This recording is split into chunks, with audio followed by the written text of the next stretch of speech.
Welcome back, my family. Before we dive into tonight's creepy little journey, make sure to like the video, subscribe to the channel, and share this with someone who loves a good scare before bed. I would love to know where you are watching from and what time it is for you right now. So drop it down in the comments and hype me up a little on YouTube. Now, get comfortable, dim the lights, and let us step into tonight's story. I used to love thunderstorms. The sound of rain on the roof, the windows shaking a little, the low rumble rolling across the sky. It used to knock me right to sleep. I would crack my window just enough to smell the wet asphalt, kill the lights, and let the thunder be my white noise. But that was before.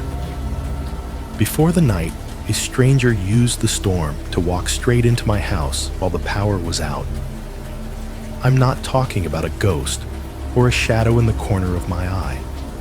I mean a real man, breathing the same air as me, standing on the same floor, somewhere between my kitchen and my living room, while the only thing between us was a few inches of drywall and the sound of the rain. Back then, thunderstorms were my favorite excuse to stay in. I worked nights at a warehouse just off I-70, and on the drive home, I would watch the clouds stack up over Columbus like big black mountains. If I saw lightning on the horizon, I would get kind of excited. It meant leftovers, video games, maybe a horror playlist on YouTube playing in the background while the AC hummed and the fridge buzzed. That night started exactly like that. Same dead-end street, same little rented ranch house, same Ring doorbell at the front, and the same bad habit of tossing my keys on the counter and telling myself I would triple check the locks later. I want you to picture where you are right now while you listen to this. Maybe you're in your car, rain on the windshield, wipers ticking back and forth. Maybe you're in bed, with your AC filling the room with that soft mechanical hum. Maybe you're on your couch, lights off, kitchen glowing behind you, trusting those thin walls more than you should. Wherever you are, just remember one thing as you listen. The night this happened, I did everything almost right. I locked almost every door. I checked almost every window. And all it took was one storm, one stranger, and one tiny mistake to prove that almost is not enough. I am writing this from a cheap fake wood kitchen table in a second-floor apartment on the east side of Columbus, Ohio. The kind of table you buy because it is on sale, and it kind of matches the cabinets, even though the laminate is already chipped at the corners. It is 11:47 p.m. on a Thursday in August. The window unit AC under the balcony door has been humming on low for the past hour, rattling just enough to make the glass in the sliding door buzz. The fridge behind me cycles in and out with this dull, tired groan, like it is complaining every time the compressor kicks on. The only real light in the room is the bluish rectangle of my laptop screen, glowing on the surface of the table and turning my hands the same color as the cursor blinking at the bottom of this page. If I slide my eyes to the left, I can see a slice of the balcony rail through the glass. Rain is just starting to tap against it, light and uneven, like fingers drumming on metal. Somewhere beyond the parking lot, a car door slams and an engine turns over, then fades into the wet hiss of the main road. Above all of it, way out there past the streetlights and the apartment roofs, I can hear the sky clearing its throat. A low, distant rumble of thunder that you feel as much in your chest as in your ears. I am telling you all that so you understand something up front. Nothing special is happening right now. No flickering lights, no shadow at the end of the hall. no strange whispers on the line. It is just another late summer night in another small apartment in Ohio. In that very normal context, I am doing something that feels a little abnormal. I am writing this as if I am sending it to one of those horror channels on YouTube. The kind where you put on a video about true scary stories and let some stranger's voice carry you through other people's bad nights. That is who I am talking to in my head right now. Not the cops, not a therapist. You, whoever you are on the other side of the screen or the speakers. I am not asking you what I should do.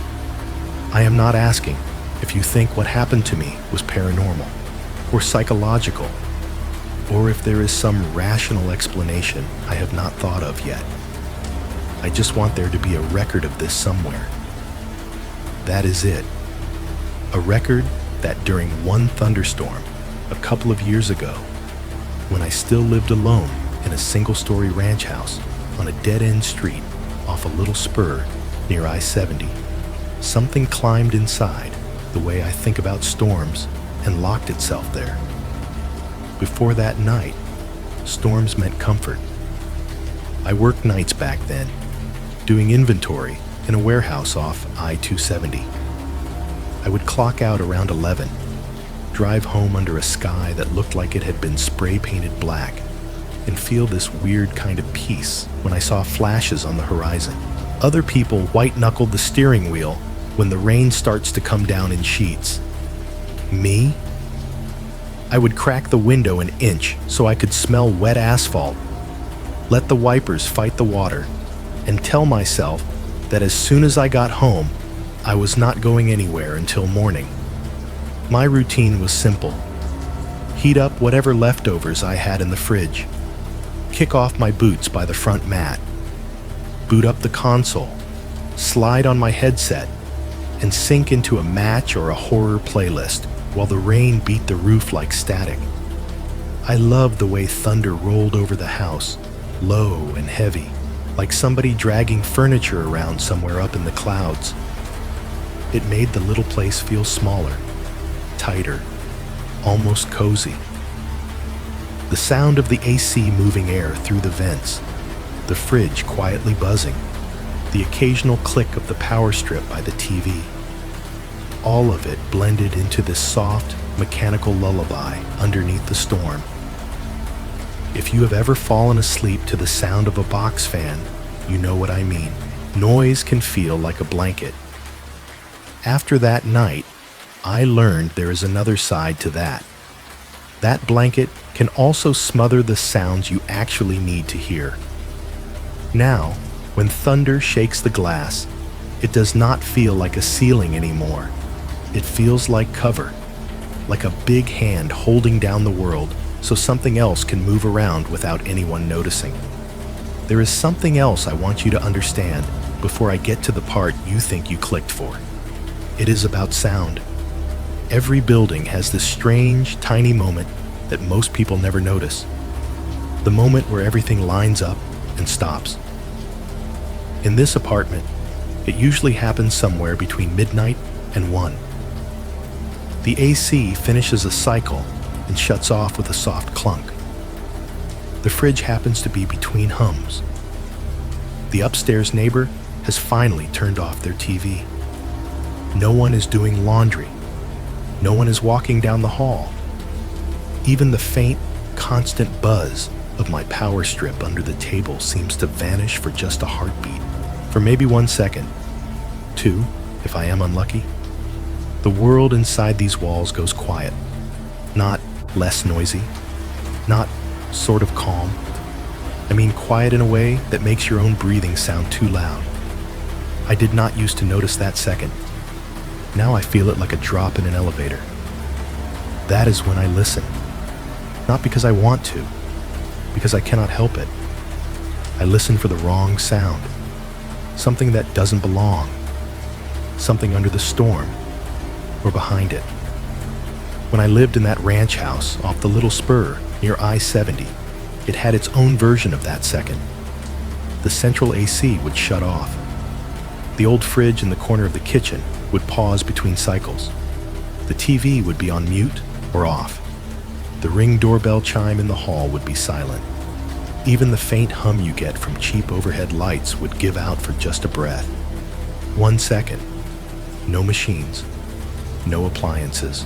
Just me and a box of wood and drywall sitting on a small lot at the end of a dead-end street while the sky pounded on the roof. On most nights, nothing happened in that second. It came and went, unnoticed. On one night, it did not. I am not going to tell you that I saw a shadow standing in that silence. I am not going to tell you that something whispered my name, or that a cabinet opened by itself, or that I woke up with scratches on my arms. What broke storms for me was not a ghost. It was a man. A man who knew I was there, alone, because I made the mistake of opening my mouth to a door. If you stay with me for the rest of this, I will tell you how a voice on the other side of my front door turned a thunderstorm from background noise into the loudest thing I have ever heard in my life. And I will tell you why. Even now, sitting in this too bright little apartment with my laptop humming and the AC working overtime, I still freeze and hold my breath every time the world goes silent for that one strange second in the middle of the night. Before all of this, my life was boring in the kind of way that makes you think bad things only happen to other people. The kind of boring where you move through the same streets, the same hours, the same aisles, at the same supermarket, and you start to feel like nothing truly unexpected could ever punch through the routine. I was 29 when this happened. At the time, I worked night shift inventory in a warehouse wedged into one of those industrial parks just off the interstate. If you have ever driven past Columbus at night and seen long, low buildings lined up along the highway with their sodium lights glowing orange, you already know the view. My schedule was simple. Clock in at 3 p.m., clock out at 11 p.m. On overtime nights, I would stay until midnight or 1 in the morning, depending on how far behind we were. I spent most evenings walking cement floors with a scanner in my hand, counting boxes while forklifts beeped and backup alarms echoed between pallet racks. The soundtrack was always the same. Fans humming overhead, radios crackling at the loading docks, someone's Bluetooth speaker playing classic rock too quietly to really make out the words. Outside of that, I did not have much of a life. I had a few friends online that I gamed with almost every night. Voices more than faces. Guys named Tyler and Marco, and a handful of others whose real names I only half remembered. There was one coworker I sometimes grabbed a drink with after a shift, a guy who liked to talk about moving to Florida, but never actually did. For the most part, though, it was just me. Me, my job, and the little house I rented at the end of a cul-de-sac off a 2-lane road. The house itself was nothing special, but at the time, it felt like an upgrade from the basement apartments I had lived in before. It was a small, single-story ranch set back from the street with just enough front yard to mow in 40 minutes. 1 floor, everything laid out in a line you could map in your head without trying. You stepped in through the front door, straight into the living room. That was the main space. A sagging couch I got off Facebook Marketplace. A coffee table with a permanent ring from a can of beer. And a TV on a cheap stand with a power strip and a tangle of cables underneath. The living room flowed into a little open kitchen without any real wall between them, just a shift from carpet to laminate. There was a short hallway off the kitchen that led to the bedroom and the bathroom. On that same hallway, just before you got to the laundry nook, there was the back door. It was one of those cheap exterior doors with a small, frosted glass panel near the top and a simple brass knob and deadbolt.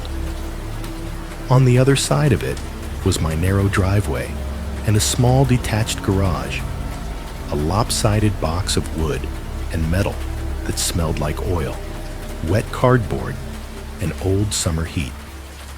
The living room floor was this tired grayish carpet that never looked clean no matter how many times I vacuumed it.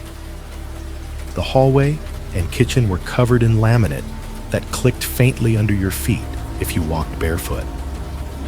The laundry nook, just big enough for an old washer and dryer facing each other, had chipped, cold tile that always felt a little damp. At the front of the house, next to the door, I had a Ring doorbell screwed into the siding. It came with the place. The landlord had bragged about it, like a video doorbell could make up for the peeling paint on the fence. Inside, a small white chime was plugged into an outlet in the hallway. When anyone pressed the button, it played this cheerful two-tone sound that echoed just enough around the little house to make the whole thing feel connected. Across the street lived Carl and Denise, an older couple who had probably seen every tenant that passed through that house. Carl always had a ball cap on, no matter the weather, and Denise liked to water her flowers in a pink bathrobe and fuzzy slippers. Their driveway held a bright red Ford pickup that looked like it had been washed twice a week for the last 10 years. They waved whenever they saw me come home, the way people in dead-end streets do, like they are constantly taking attendance. At the very end of the cul-de-sac, there was a house that had been vacant for months. The yard was overgrown, grass spilling over the cracked sidewalk, branches from an untrimmed tree scraping the roof whenever the wind picked up. Junk mail packed the mailbox so full that the lid no longer closed all the way. Sometimes at night, when I took the trash out, I would glance down that way and see nothing but a dark rectangle where the front door was, like a missing tooth in a row of otherwise normal smiles. Most of the other houses were lived in, but quiet. Shades pulled down tight once the sun went away. Porch lights with motion sensors that snapped on if a raccoon wandered too close to the trash cans. It was the sort of neighborhood where you recognized cars before you recognized faces. It was not perfect, but for a guy who worked nights and mostly wanted to be left alone, it worked. Thunderstorms were part of why I liked it. Growing up, my dad and I would sit on the covered porch of our old place whenever storms rolled in. He would bring out 2 metal lawn chairs and a couple of sodas, and we would watch the sky split itself open. Lightning would rip across the clouds and turn the whole street white for a heartbeat, and then the thunder would chase it, loud enough to rattle the windows. My mom hated it. She would stand in the doorway and tell us we were going to get struck by lightning, but she would be smiling when she said it. I learned to think of storms as something you watched, something you listened to, not something you hid from. As an adult, that never really changed. When the weather report called for severe thunderstorms, I took it as a sign to stay in and lean into my own routines. After a shift counting pallets and wrestling with inventory errors, I loved coming home, hearing the first drops on the roof, and knowing I was done for the night. I would throw my work clothes in the hamper, start the washer, and put on a long YouTube horror compilation, the exact kind of video you might be listening to this on, while I did dishes or folded laundry. Then I would switch over to games, headset on, couch slowly molding itself to my shape, the storm outside blending into the soundscape inside. The low, steady rumble of thunder, the constant hiss of rain, the vent's cool breath on my arms, the fridge's endless mutter in the kitchen. On nights when it rained too hard to see the end of the street, I felt safer, somehow. Like the world had shrunk to the size of my cul-de-sac, and my job was just to stay in my little box and ride it out. I should probably mention something else, since this is supposed to be an honest record. When it rained, especially when I came home juggling grocery bags or hauling in my work gear, I had a bad habit with that back door off the kitchen. I would shoulder it open, step inside dripping, try to swing it shut with my heel while I set everything down. Most nights, I told myself I would go back and double-check the latch after I got the bags on the counter. Most nights, I probably did, but there were definitely nights when I did not. Nights when the thunder was loud and the AC was running and the fridge was humming and the ring chime was quiet, and the only thing between the driveway and my living room was a cheap door I had pushed almost closed. The day everything went wrong did not start out feeling any different. If anything, it felt easier than most.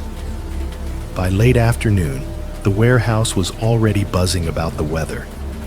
We had all seen the radar snapshots on our phones. Big blobs of red and orange creeping across the state like someone had spilled paint on Ohio, and it was slowly sliding our way. Around 5 o'clock, the old PA system in the ceiling crackled to life. The speaker nearest my aisle hissed like a snake warming up. Then our supervisor's voice came through, flattened and tinny. Just a heads up, folks. We've got a severe thunderstorm warning for the county and a possible tornado watch until later tonight. Stay inside on breaks. Don't be hanging out by the bay doors. You know the drill. Someone on a forklift down the lane let out a dramatic groan. A couple guys near me started making the usual jokes. Ohio weather, man. It's either nothing or the apocalypse. No in between. So we're still working through the apocalypse, right? Just checking. There was a ripple of laughter, and then the sounds of the building swallowed it. Forklift beeps backing up. Pallet wrap crinkling as someone tied off a load. Overhead fans humming over our heads like giant irritated flies. I kept scanning barcodes and trying not to think about driving home and whatever that red blob on the radar was going to turn into. Every now and then, the big bay doors at the end of the aisle shook when a gust hit them just right, making this hollow booming noise that you felt in your feet. The fluorescent lights flickered once, just a little dim and bright again, and everyone paused in that same shared held breath before going right back to work. By 7, the sky outside the grimy high windows had turned the heavy kind of gray. That means the sun is still technically up somewhere, but it does not matter. The rain started as a soft hiss on the roof. By 8, you could hear it even over the fans and the alarms. Every time someone opened a side door, the sound grew for a second, like opening an oven, but with cold air and water instead of heat. A little after 8:30, the PA crackled again. Same hiss, same voice, but this time there was something like relief underneath it. All right, listen up. Due to the weather, trucks are held back on the interstate. We're not getting anything else in tonight. Night shift can wrap up and clock out by 9:30. Don't hang around in the lot. Get home safe. There was actual cheering that time. Someone whistled. A pallet jack clanged as it was abandoned in celebration. For me, the first thought was simple.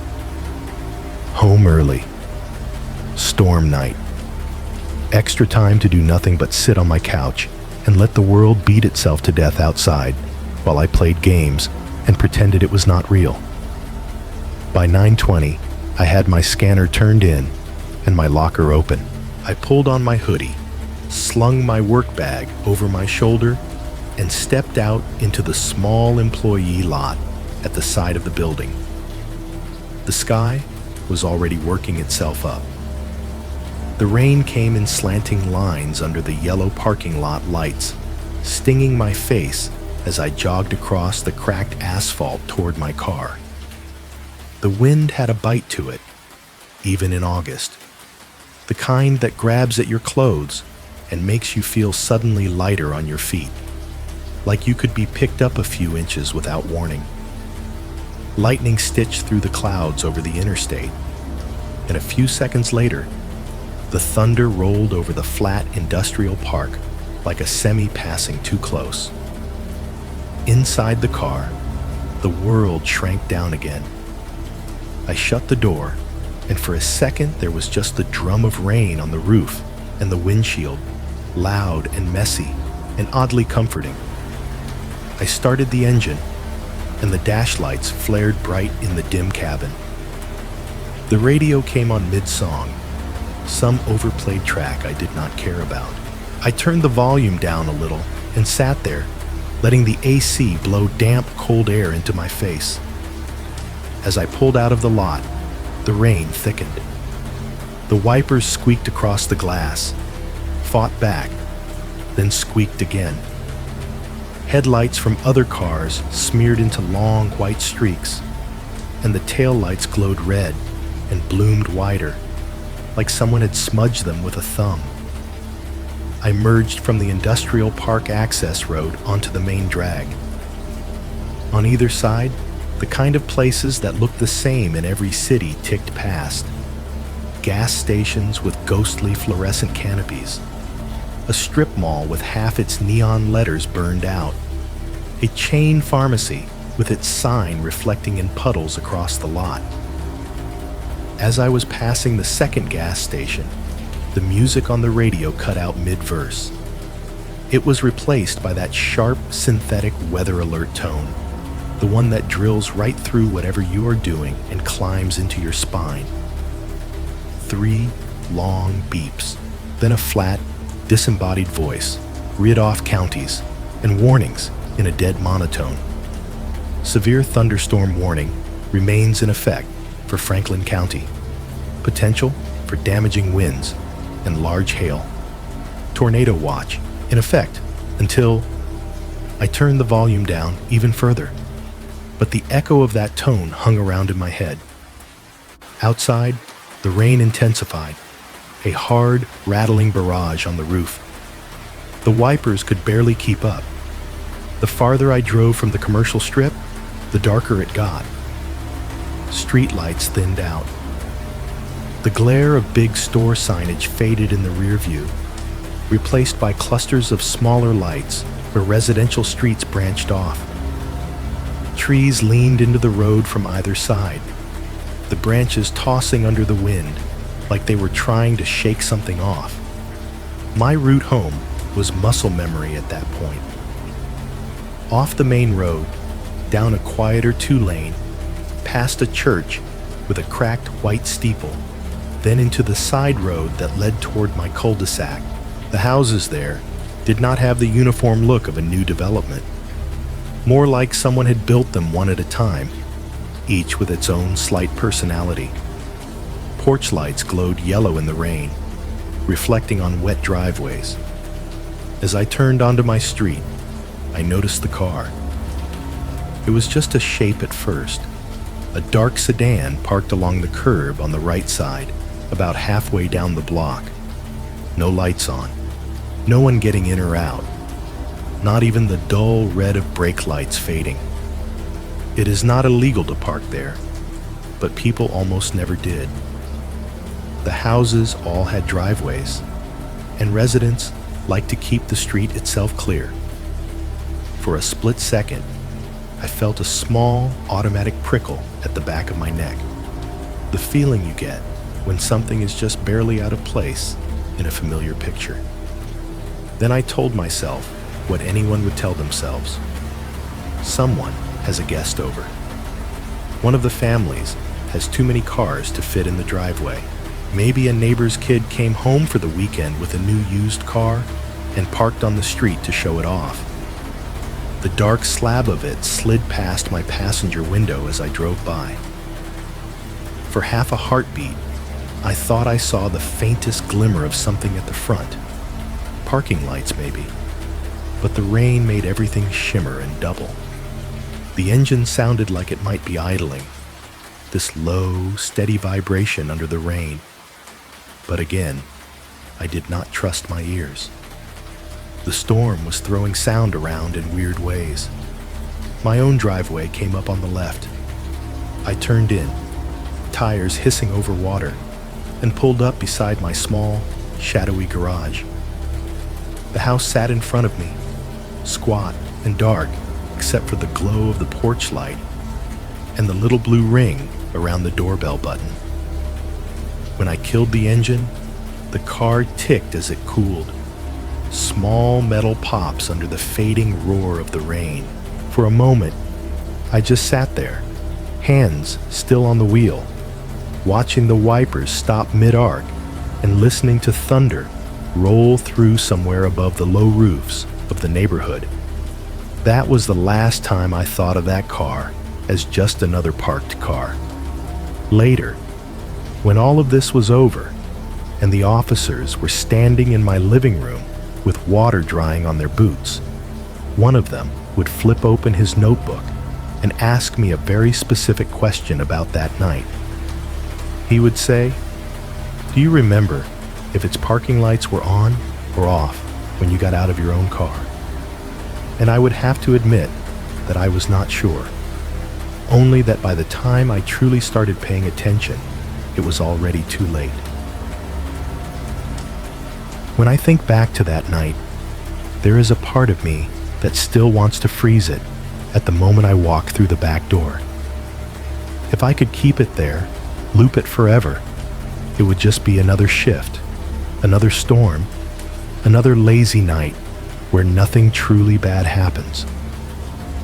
I pulled into the driveway, trying to line my headlights up so they did not blast into Carl and Denise's living room. Rain smeared across the windshield in fat, slanting lines, and the garage stood off to the side like a bigger, darker shadow. The porch light at the front of the house threw a little pool of yellow onto the wet concrete steps, but from where I parked, the back door was closer. I killed the engine and sat for a second, listening to the tick-tick-tick of cooling metal and the soft roar of the storm pressing down on the car. When I opened the door, wind shoved a sheet of rain sideways into me, soaking the front of my hoodie in 3 seconds flat. I cursed under my breath, grabbed my work bag and the plastic container of half-eaten pasta I had brought home, and shut the door with my hip. The walk from the driveway to the back door was only a few steps, but my socks were already damp through my boots by the time I got there. I fumbled with the keys, the metal cold and slippery in my hand, and finally got the deadbolt turned. I should have stopped, stepped in, and closed the door carefully behind me. Instead, I did what I did on 100 other nights. I pushed the door open with my shoulder, stepped inside, and let it start to swing closed on its own as I moved forward. The warm, dry air of the house wrapped around me. I dropped my keys on the counter with a familiar clack and set the plastic container down beside them. My foot came back automatically, catching the edge of the door and giving it a lazy shove. It thudded against the frame. Did the latch catch? Maybe. My brain registered the sound as door closed and filed it away under things taken care of without double checking. The kitchen greeted me the way it always did at that hour. A little stale, a little tired. The smell of old coffee grounds in the sink mixed with something like reheated pizza that had never fully left the air. The overhead light hummed faintly, casting a slightly yellow tone over everything. I toed off my steel-toe work boots on the mat by the back door, the soles making a wet squeak against the tile. My socks were damp and clung to my feet, and I peeled them off one at a time, tossing them into the little laundry basket wedged in the corner by the washer. From the living room, I could hear the AC moving air through the vents overhead, a steady low rush that smoothed out the sharper sounds of the storm. The fridge behind me hummed in that tired way old appliances do, like it resented every second it had to keep working. Somewhere out there, thunder rumbled, but in here it came through the walls muted and distant, like someone rolling a heavy cart down a hallway 2 floors up. The cheap ceiling fan in the living room creaked as it turned. It had a tiny wobble to it that made one of the blades dip lower with each rotation, just enough to click the air a little louder once every few seconds. I had meant to fix it or turn it off a dozen times, but I had gotten used to its uneven rhythm. It was part of the house's heartbeat. I dropped my work bag by the side of the couch and headed down the short hall to my bedroom. I flicked on the light there, squinting a little as my eyes adjusted from the softer kitchen glow.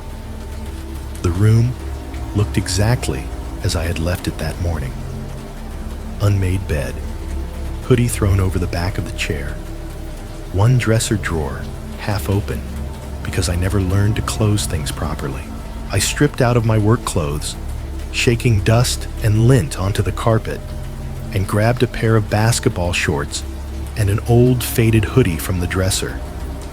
The hoodie used to be black, but had been washed into a kind of charcoal gray, with cracking white letters from a college I never actually attended. Pulling it on felt like stepping into the version of myself that existed only at home. Off duty, off clock, unobserved. The damp socks went into the hamper with a wet thud. For a second, I could feel the chill of the storm still clinging to my skin, but the regular dry warmth of the house was already working on it. Back in the kitchen, I popped the lid off the plastic container of pasta and dumped it onto a plate. The noodles stuck together in a sad little brick. I shoved the plate into the microwave and hit the button without really looking. The microwave began its familiar harsh buzz, a sound that always felt a little too loud for the size of the room. The turntable inside squeaked on its track as it rotated the food in slow circles. I leaned on the counter, watching the numbers count down on the small green display, listening to the house breathe around me. Buzz from the microwave, hum from the fridge, rush from the vents, click creak from the ceiling fan in the next room. Outside, lightning flashed, thin white forks sneaking through the gaps in the blinds over the sink window.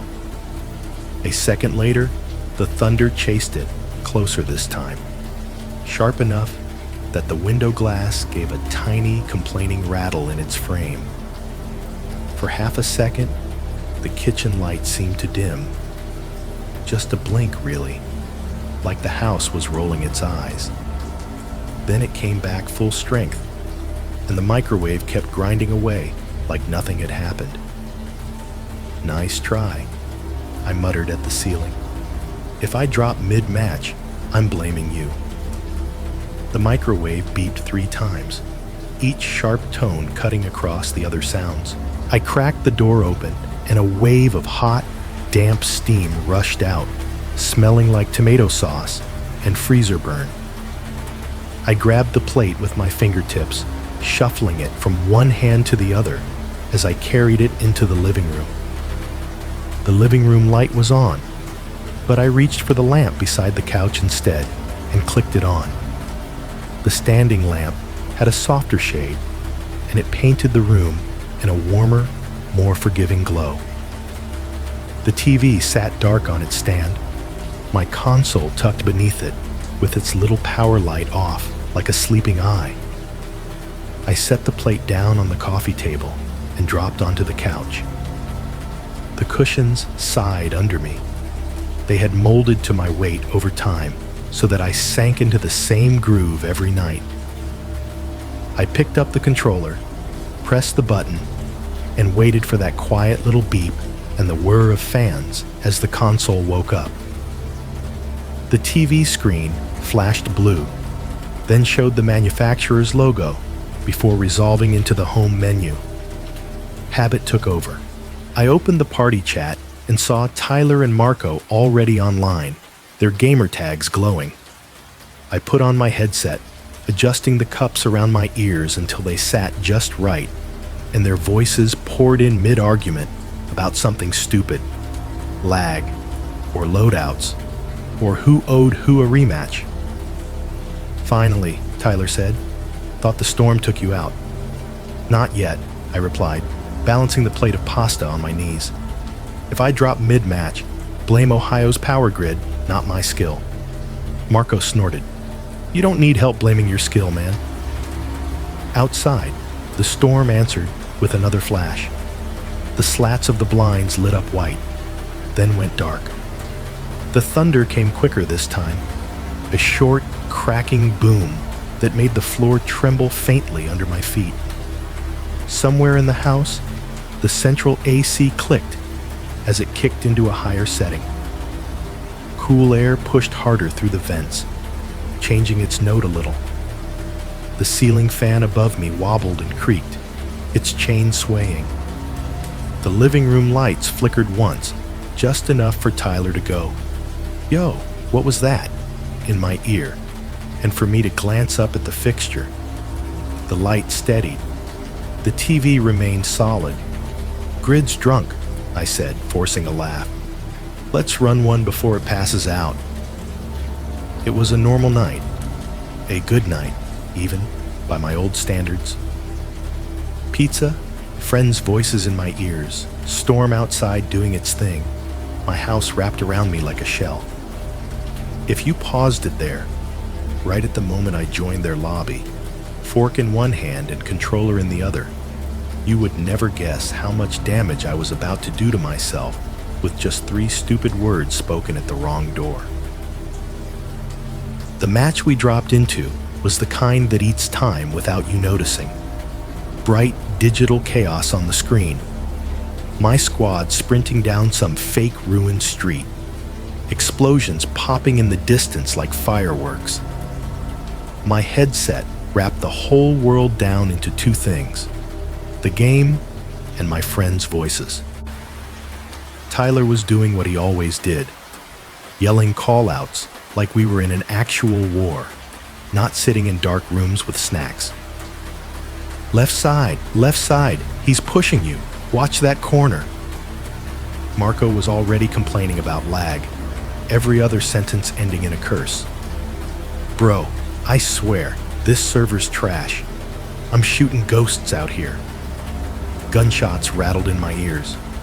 Footsteps pounded on virtual pavement. Somewhere in the mess of sound, thunder outside the real house blended so well with the in-game explosions that I stopped noticing which was which. The controller vibrated in my hands. My half-eaten pasta sat cooling on the table, forgotten. I was pinned in a doorway in-game, watching a choke point, listening hard for the faint audio cues that meant someone was sneaking up on us. My focus funneled down to the crosshair and the sound of my own breathing in the headset mic. And then, cutting across all of that, I heard it. Not a shot, not a grenade, not Tyler, not Marco. The clear, soft ding of my ring chime plugged into the hallway outlet. Just 2 notes, rising and falling, gentle and familiar. A sound that belonged to daylight and packages, to boring Tuesday afternoons when some driver in a reflective vest left a box of cleaning supplies on my porch. In the middle of digital war and real thunder, that tiny cheerful chime might as well have been a scream.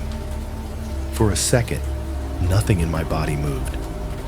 My brain tried to file it under background noise and keep my thumbs working the sticks, but it would not fit. It's 10:30, a smaller, More stubborn voice said inside my head. Nobody delivers this late. Hugh. I ran through the checklist without meaning to. I had not ordered food. I had not scheduled a pickup.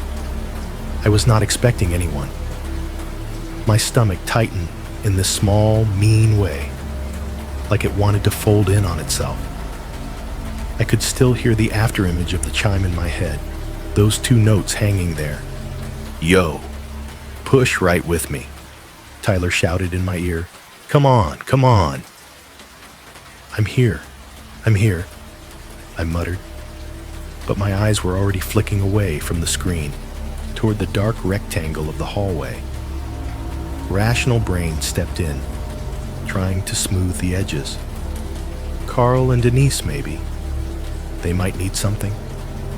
Maybe they lost power and wanted to know if mine was still on. Maybe a neighbor was going door to door, telling people about a downed line or a tree in the road. Storm nights make people knock, I told myself. That is all. Another chime would have frozen me. Another sound, a knock, anything.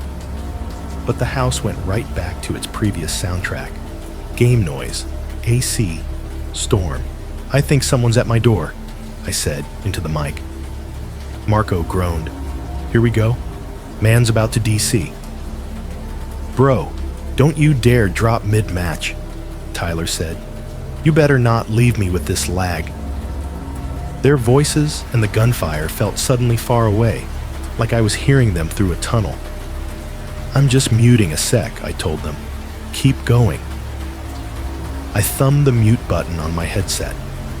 Their chatter cut off mid-complaint. The game kept going. Gunfire and explosions still crackling in my ears. But it all felt distant now, like bad music bleeding in from a neighboring apartment. I set the controller down on the coffee table and stood up. The couch cushions sighed as they released my weight. For a heartbeat, I considered just ignoring it, letting whoever was out there ring again or walk away, pretending I had not heard. But curiosity has teeth. I stepped out of the living room and into the hallway.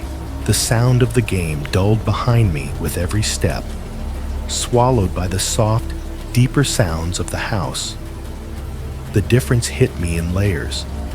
The steady blow of the AC through the vents overhead.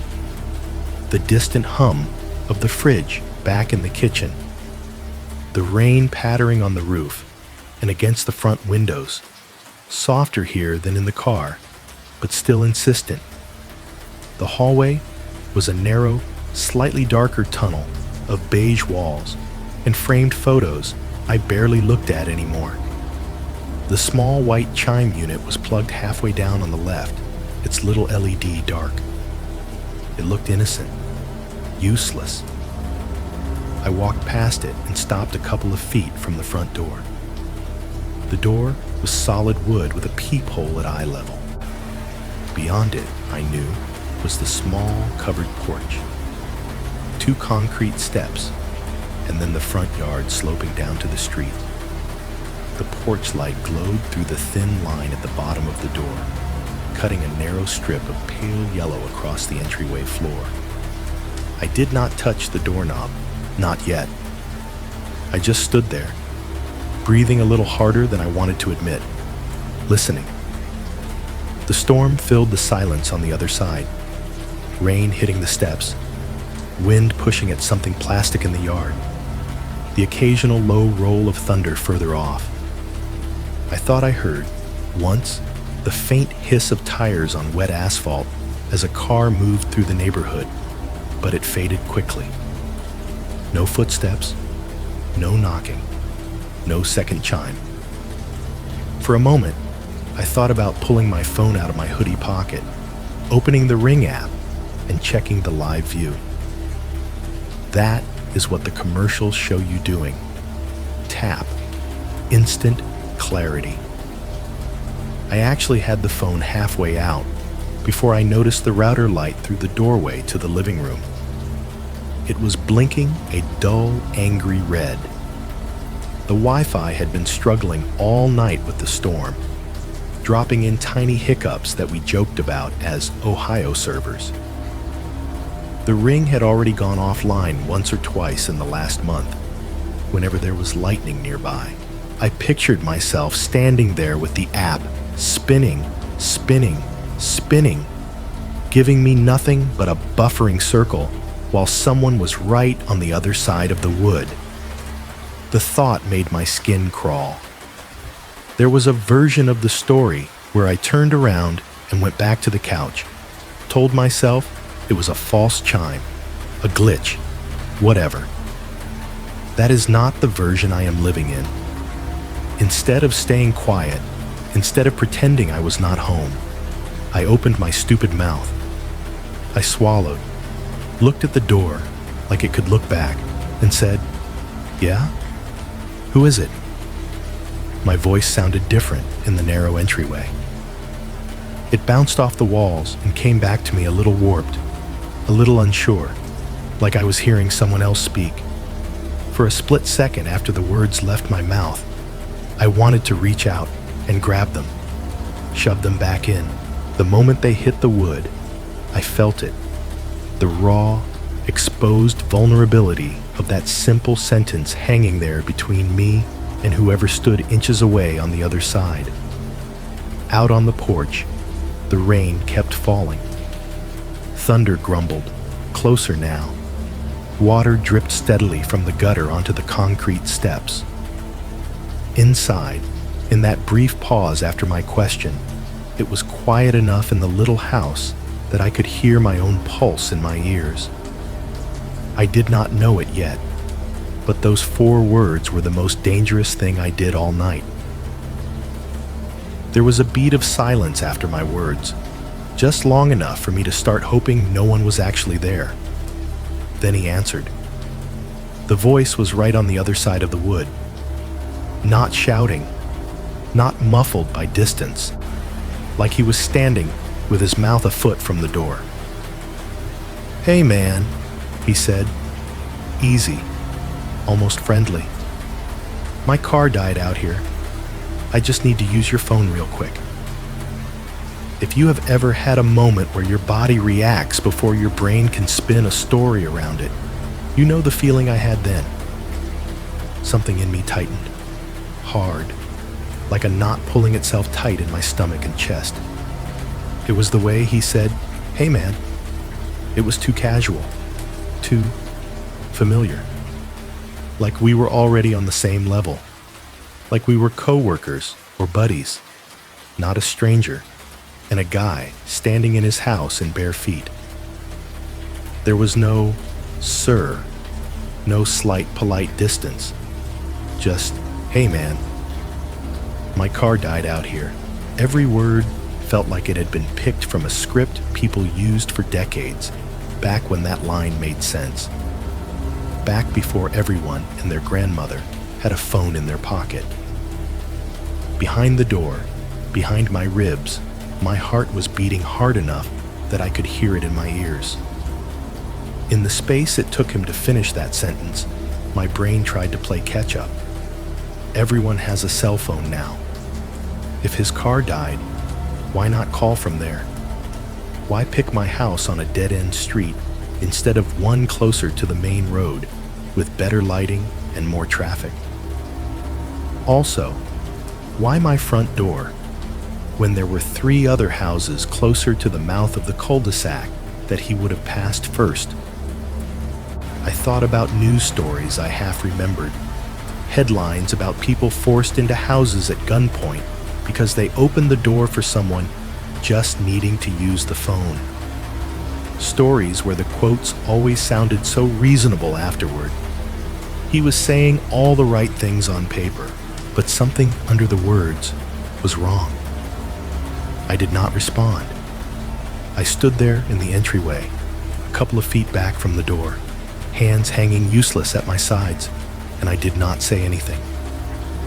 My throat felt dry, like if I tried to speak again, nothing would come out. On the other side, the man shifted his weight. I could hear the creak of the porch boards under his shoes, faint but clear under the storm.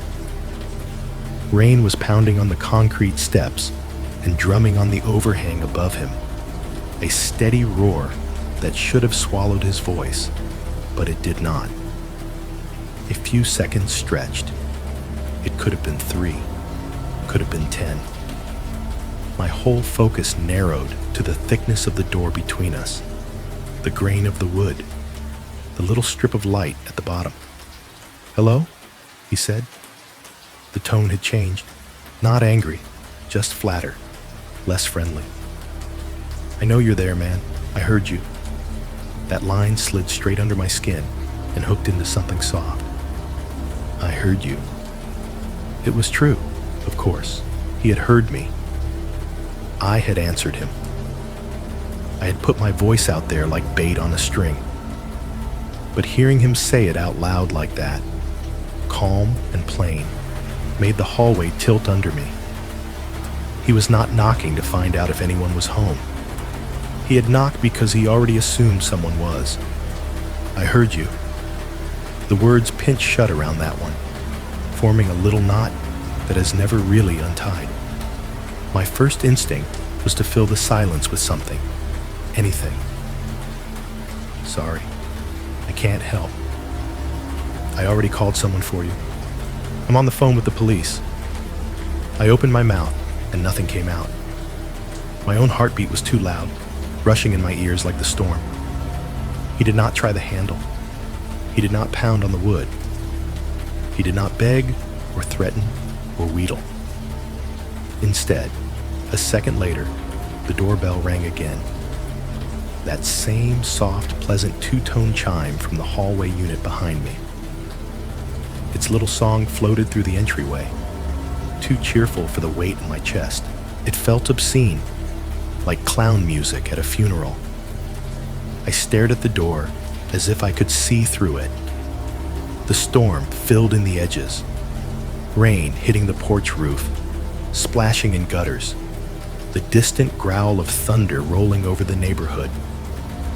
Somewhere down the street, a car moved through the wet, tires hissing on asphalt. Inside, the house felt suddenly too small. The air tasted stale. My knees locked. No more voice, no more knocking. Just the memory of that second chime hanging there. I do not know how long I stood there. I told myself I would give it a minute, let him go away, and check the peephole. But time got strange. My sense of it stretched and thinned like taffy. Finally, when my fingers started to go numb and my legs ached from standing so rigid, I forced myself to move. I took one slow step forward. My socked feet made no sound on the entryway floor. I put my eye to the peephole. The fisheye glass warped everything, bending the world outside into a soft, bulging circle. The porch light was on, making the small concrete square glow pale against the dark. Rain fell in shimmering lines, sheeting down just beyond the overhang. There was no one there, no figure, no shadow, no shape leaning just out of view.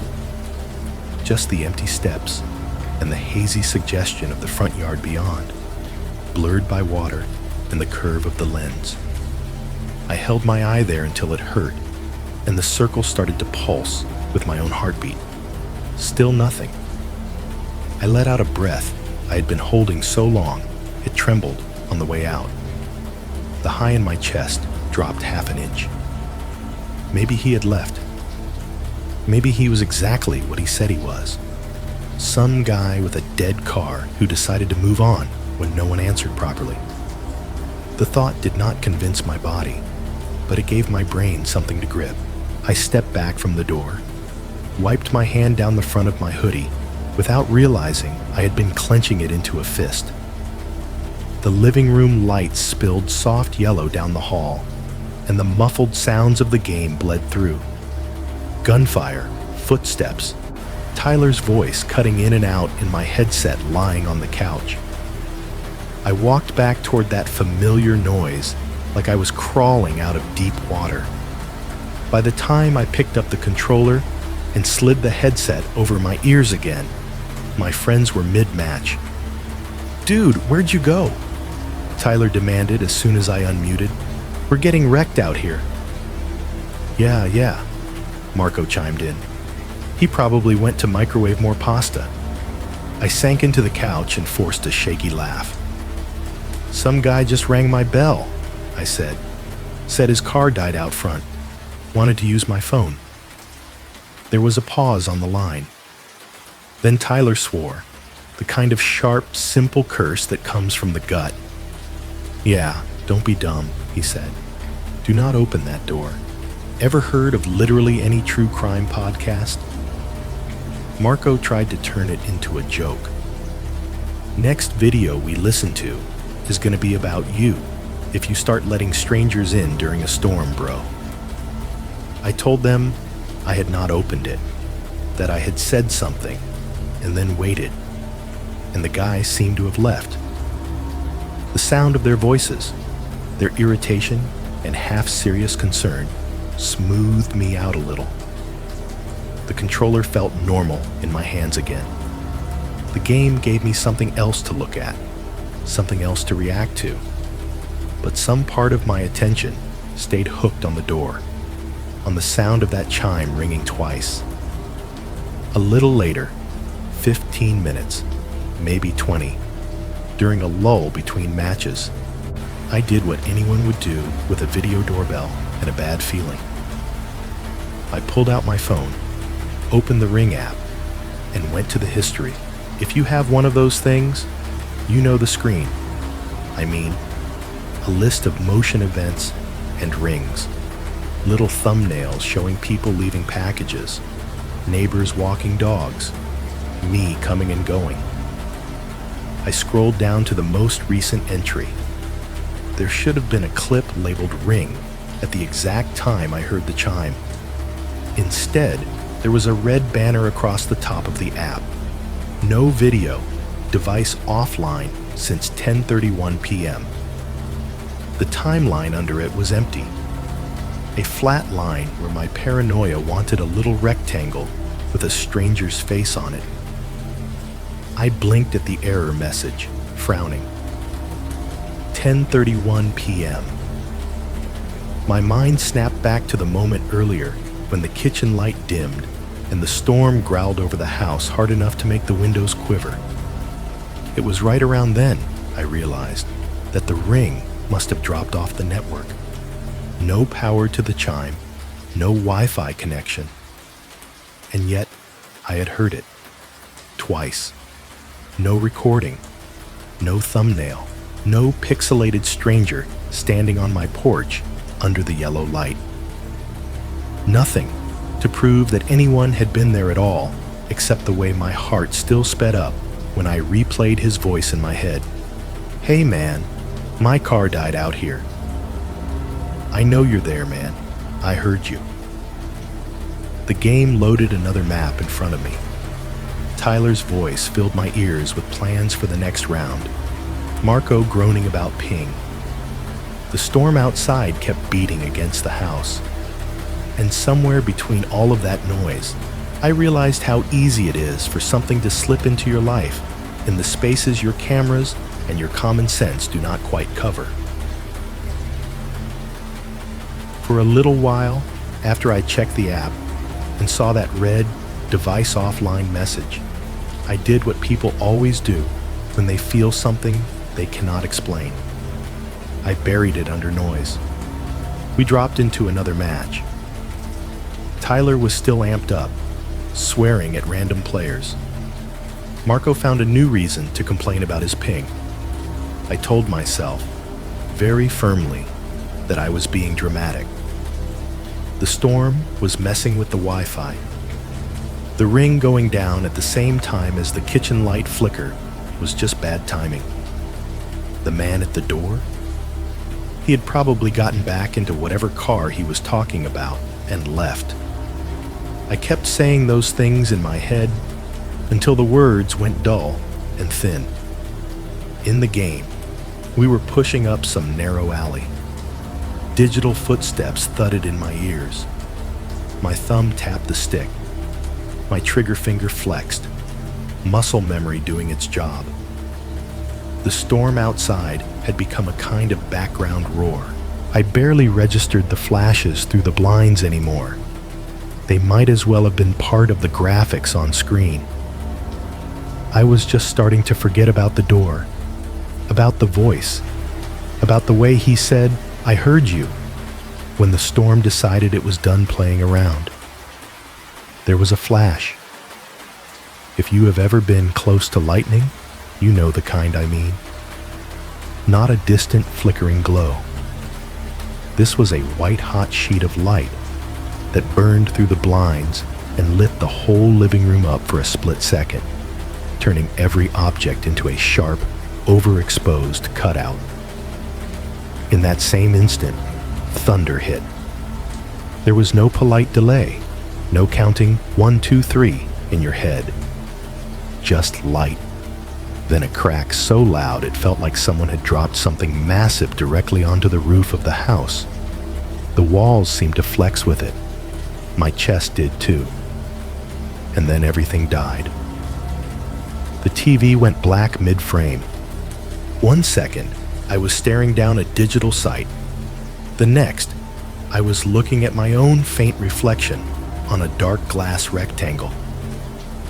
The console made a tiny, pathetic click, like a throat clearing, and then deciding not to speak.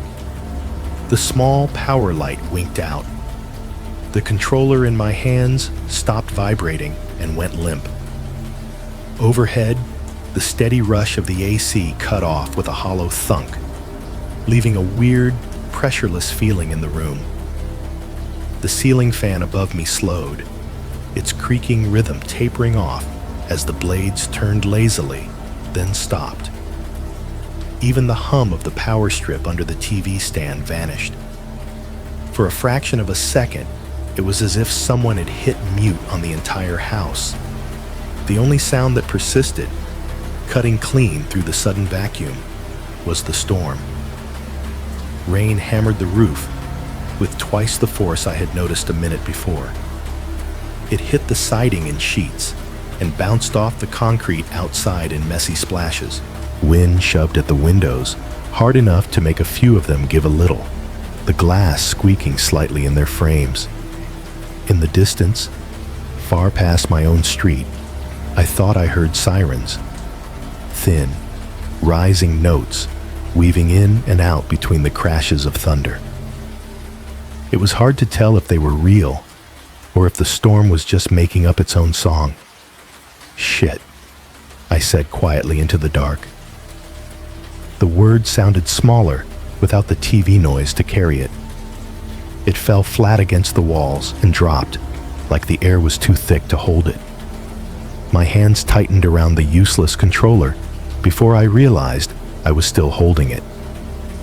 I set it down on the coffee table, the plastic clacking against the wood. Habit made me glance over at the router in the corner, even though I already knew what I was going to see. The little tower of lights was completely dead. No green, no red, nothing. From the kitchen, the digital clock on the stove that usually glowed blue in the darkness had gone blank. It was like someone had plucked the electricity out of the whole block with 2 fingers. I reached for my phone. It was on the cushion next to me, face down. For a moment, my thumb hovered over the screen, stupidly expecting it to stay dark in solidarity with the rest of the house. The display lit up as soon as I touched it, bright and too white, making me squint. My home screen looked almost alien, floating in the gloom. A tiny square of normal life in a room that no longer felt like mine. The percentage in the corner said 63%. Enough. I flicked on the flashlight. The beam cut through the dark in a narrow cone, turning dust motes in the air into tiny, drifting ghosts. The living room looked wrong. Shadows pooled in the corners in a way they never did when the overhead light or the lamp was on. The familiar edges of the couch, the coffee table, the TV stand all looked sharper, but at the same time, less solid, like they had been cut out and placed on a different background. The ceiling seemed higher.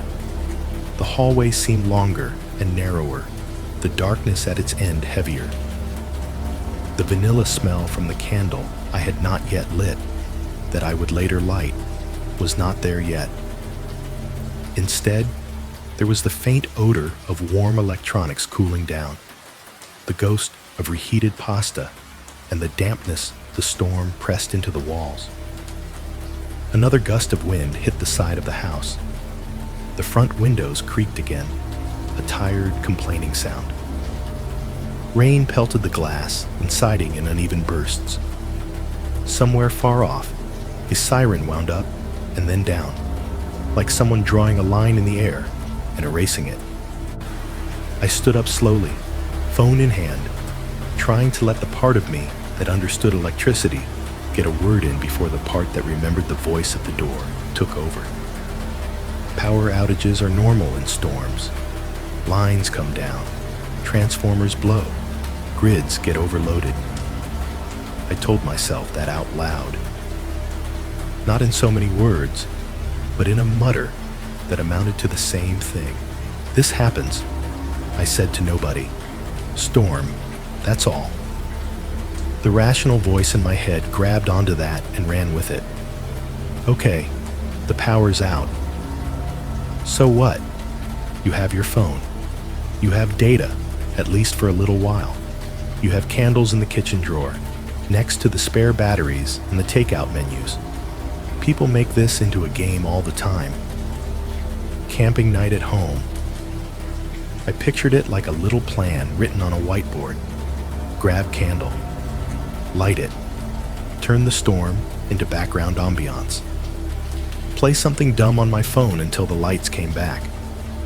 Maybe text Tyler and Marco to tell them my grid finally gave up. There was comfort in that simple sequence.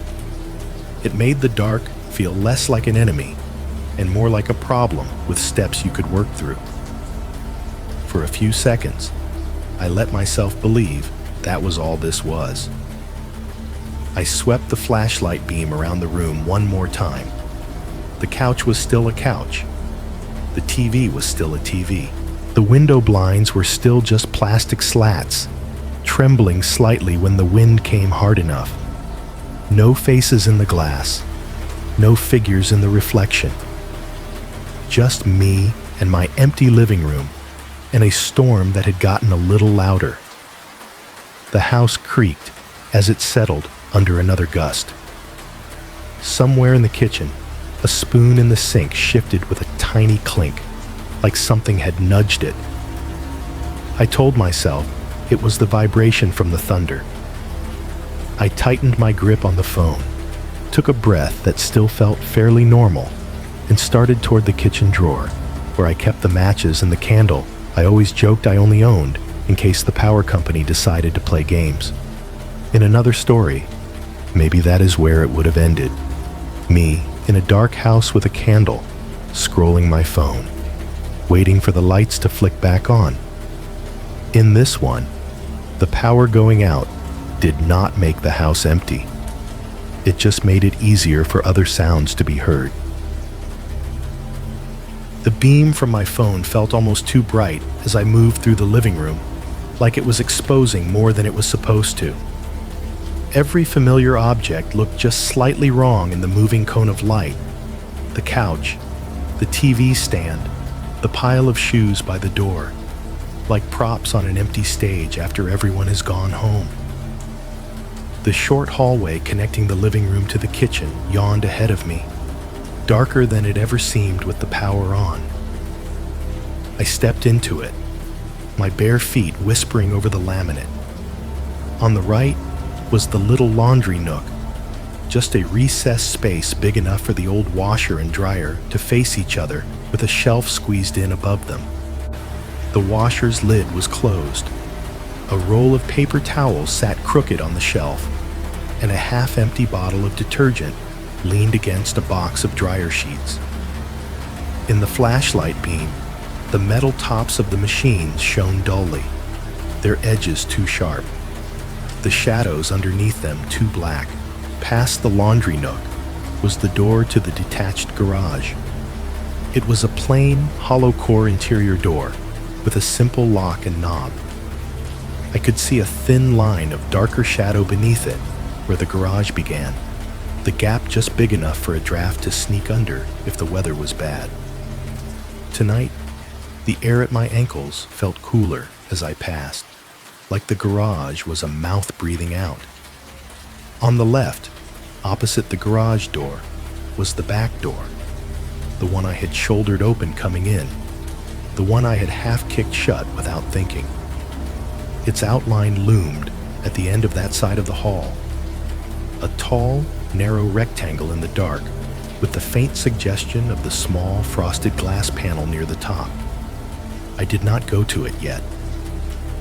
Instead, I kept walking until the hallway opened into the kitchen, and the sense of being inside a tunnel eased up a little. The kitchen window over the sink was covered by cheap, white, slatted blinds.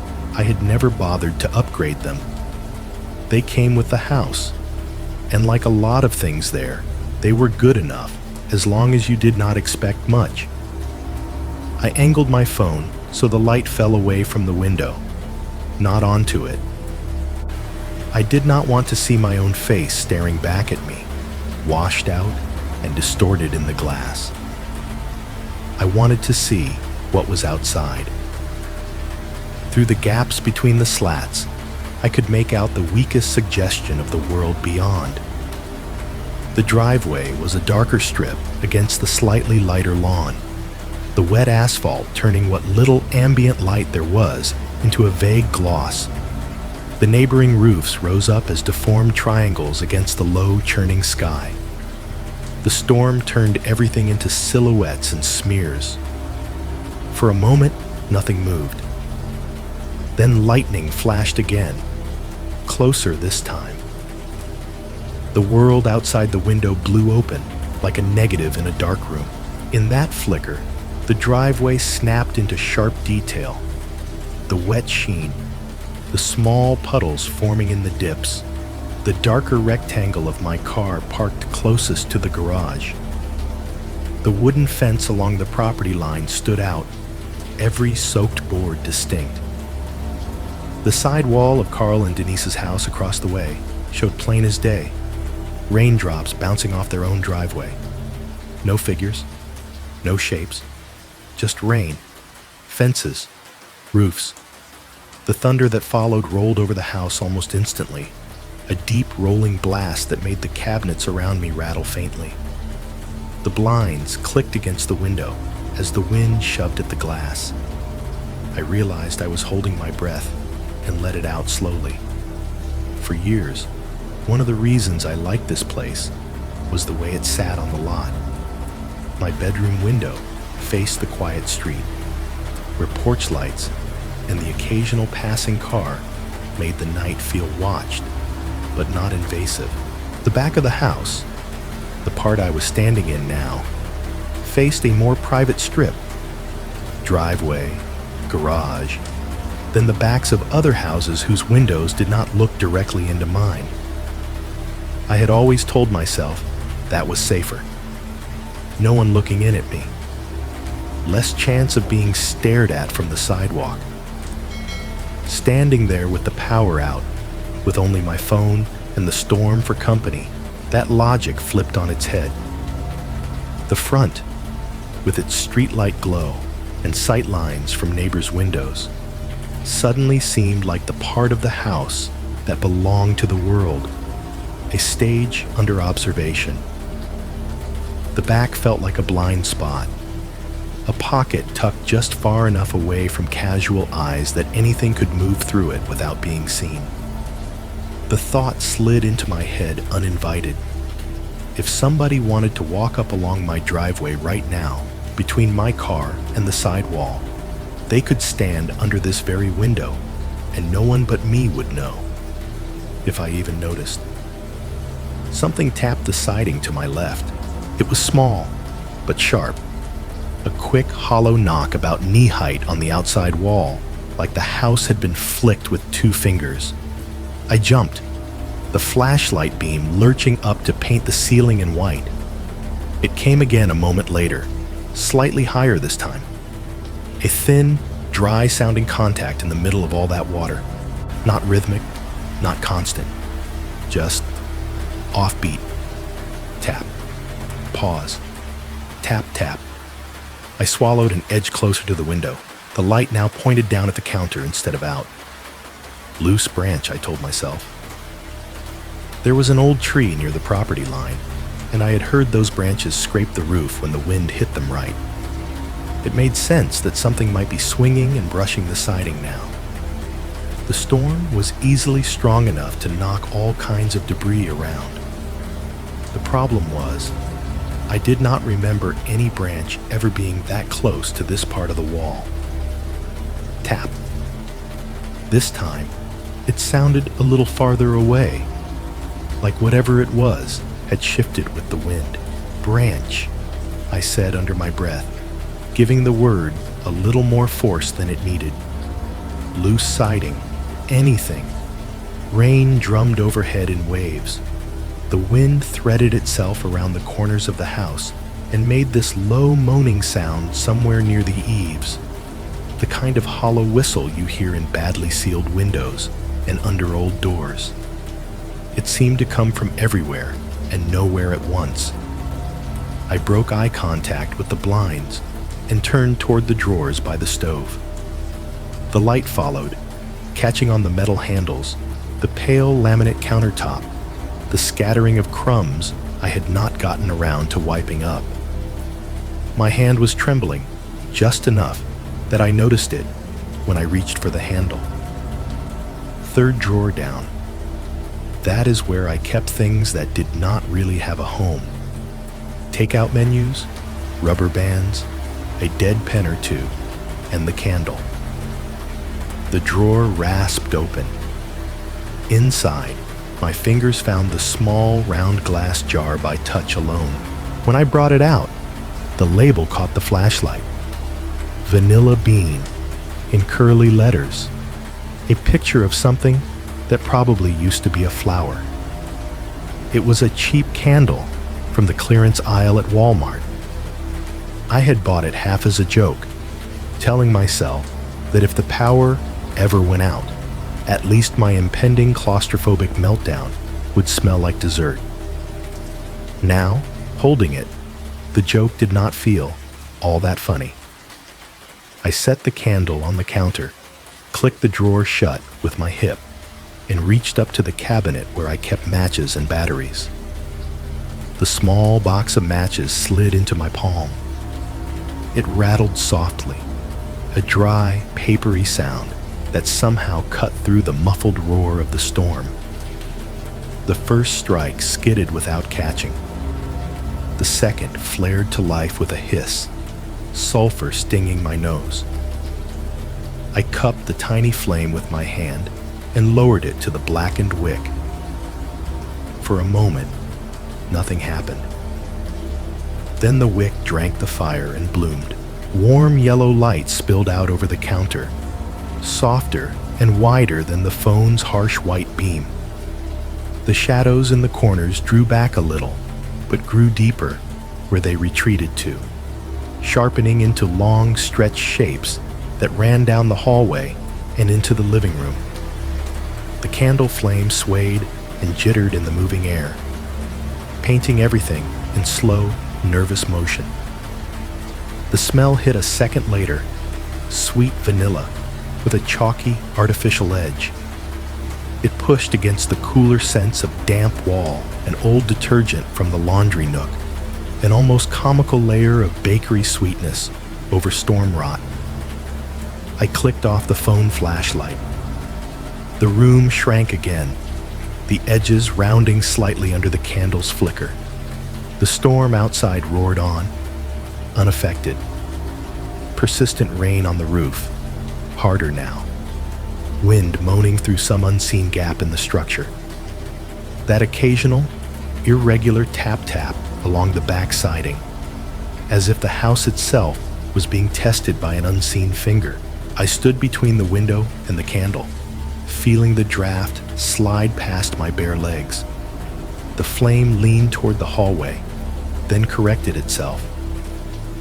In that moment, with the vanilla scent in my nose and the storm pressing against the walls, I told myself, very firmly, that the only thing out there in the open space behind my house was wet air and wind-tossed branches.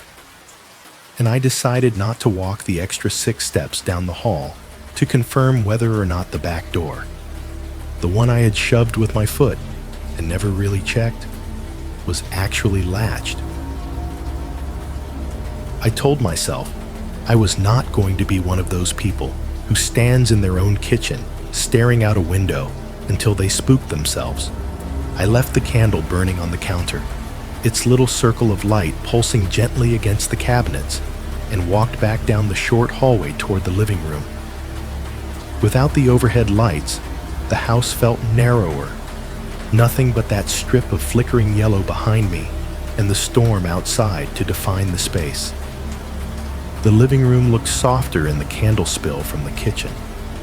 The edges of the couch and coffee table blurred a little. The TV screen was a dark, reflective slab, catching a faint twitch of flame from the other room. I sat back down on the couch, sinking into the same groove I had been in 10 minutes earlier. Only now, my console was dead, and the controller was just a piece of plastic instead of a lifeline to distraction. The cushion under my legs still held a little warmth from where I'd been before the blackout, but the air on my arms felt cooler. The storm pushed a low boom across the roof, more like a growl now than a crack. I picked my phone back up and woke the screen. The light was harsh against my eyes after the candle glow, but I let it be. The little bars in the corner told me what I already suspected. My data signal was there, but weak. Pages crawled open. Apps spun and hesitated. A couple of messages from earlier in the day sat at the top of my notifications. Underneath those, fresh alerts from the weather app stacked in a neat little vertical row. Severe thunderstorm warning, tornado watch, potential for damaging winds. I thumbed them away without opening them. I could hear the warning just fine on my roof. For a second, I hovered over my co-workers' group chat. I could already see the message in my head. Power just cut out on my side. If I'm late tomorrow, blame the grid. Listam. Then I pictured the messages not sending, the little spinning wheel next to each one, and it felt stupidly vulnerable. I backed out instead and pulled up a social app, watched as it tried and failed to load new posts. Fine. I scrolled through older stuff. Old pictures, older jokes. Half reading, half not. The candle in the kitchen flicked and threw brief changes in the room's light, enough to make it feel like something was moving in my peripheral vision, even when there was nothing there. The storm noise became a constant backdrop. Rain on the roof, on the siding, on the driveway. Occasional wind gusts that made the windows complain. Thunder moving in slow circuits overhead. I was starting to settle into that strange, suspended state that happens during blackouts, where time feels wobblier and the dark becomes something you're just sharing space with when it happened. In the middle of my lazy scroll, a sound cut through the room. Ding-dong, 2 clean notes, rising and falling, perfectly formed. The door chime, the exact same pleasant little tune it had played earlier when the stranger was standing on my porch. For a heartbeat, I did not move. I did not even breathe. The sound was so familiar that my brain tried to slot it into its usual place. Someone pressed the doorbell, but that did not fit anymore, and the mismatch made my skin crawl. The power was out. I had watched it die. I had watched the TV go black, felt the AC quit, seen the stove clock vanish. The chime was plugged into the wall in the hallway. No electricity should have meant no sound. My mouth went dry. The phone slipped a little in my hand as some reflex in me tensed up. I turned my head toward the hallway, slowly, like any sudden movement might knock another sound loose. From the couch, I could see just enough. The narrow slice of the hallway entrance, the dim rectangle of beige wall, the faint glow from the candle in the kitchen licking at the edge of the doorway. The outlet, where the ring chime was plugged in, was somewhere in that strip of wall, in the dark, dead. Another low rumble of thunder moved over the house. Not close, but not far either. It felt like punctuation, underlining something that was only half formed in my mind. I listened for another chime, another voice, a knock. Nothing. Just rain and wind, and the subtle shifting of the house as it adjusted to both. My first thought, because the human brain hates gaps and will fill them with anything, is that maybe the chime had glitched. Maybe it had stored just enough whatever in its circuits to spit out one last sound when the power dropped completely. Some kind of residual charge or delayed response.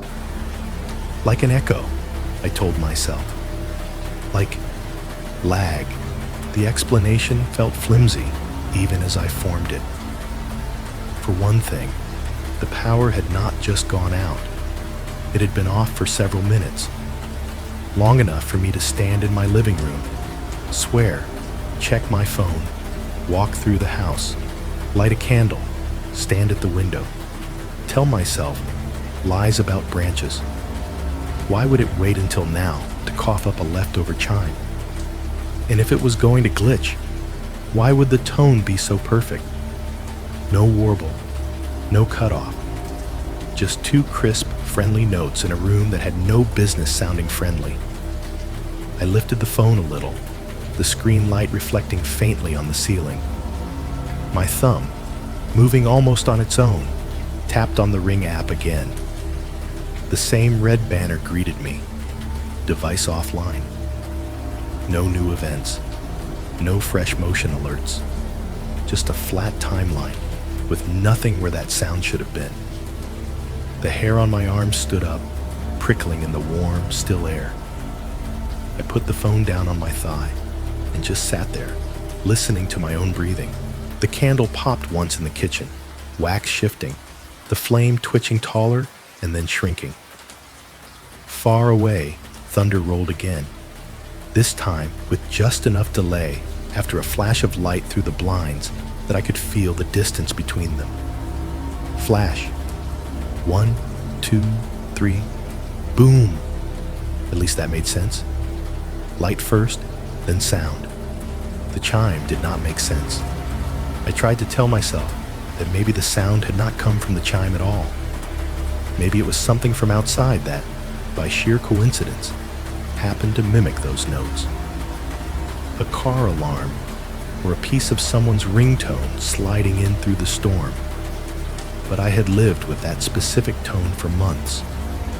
I knew its exact pitch, the way the second note fell a little softer than the first. The sound that had hung in my living room just now had been identical. It was the kind of wrong that does not scream. It just sits beside you and breathes. Another flash of lightning pulsed behind the blinds, turning each slat into a bright horizontal bar for a split second. The room lit up in a stark, colorless way that made the candlelight look dirty by comparison. In that harsh, momentary light, I did not intend to look at the front window. I was staring straight ahead at the TV, but the window's reflection sat just above it, this faint, doubled image of the world outside. Something moved in that reflection. Reflex pulled my eyes up before the light was gone. Through the blinds themselves, in the tiny cracks where they did not quite meet, I saw more than I wanted to. The lightning had lit up the front of the house, the small patch of yard, the sidewalk, and the street beyond as if it were noon. Across the lower part of that view, right along the line of the window, a darker shape slid past. Not a full silhouette, not a clear face, just the suggestion of a shoulder, a head, the curve of someone's back as they moved along the porch area and then away, crossing the field of vision at a casual walking pace. From my angle, it looked like they were stepping off to the side, as if they had been standing close to the door and were now drifting along the front of the house, away from it. The light died before my brain could sharpen the details.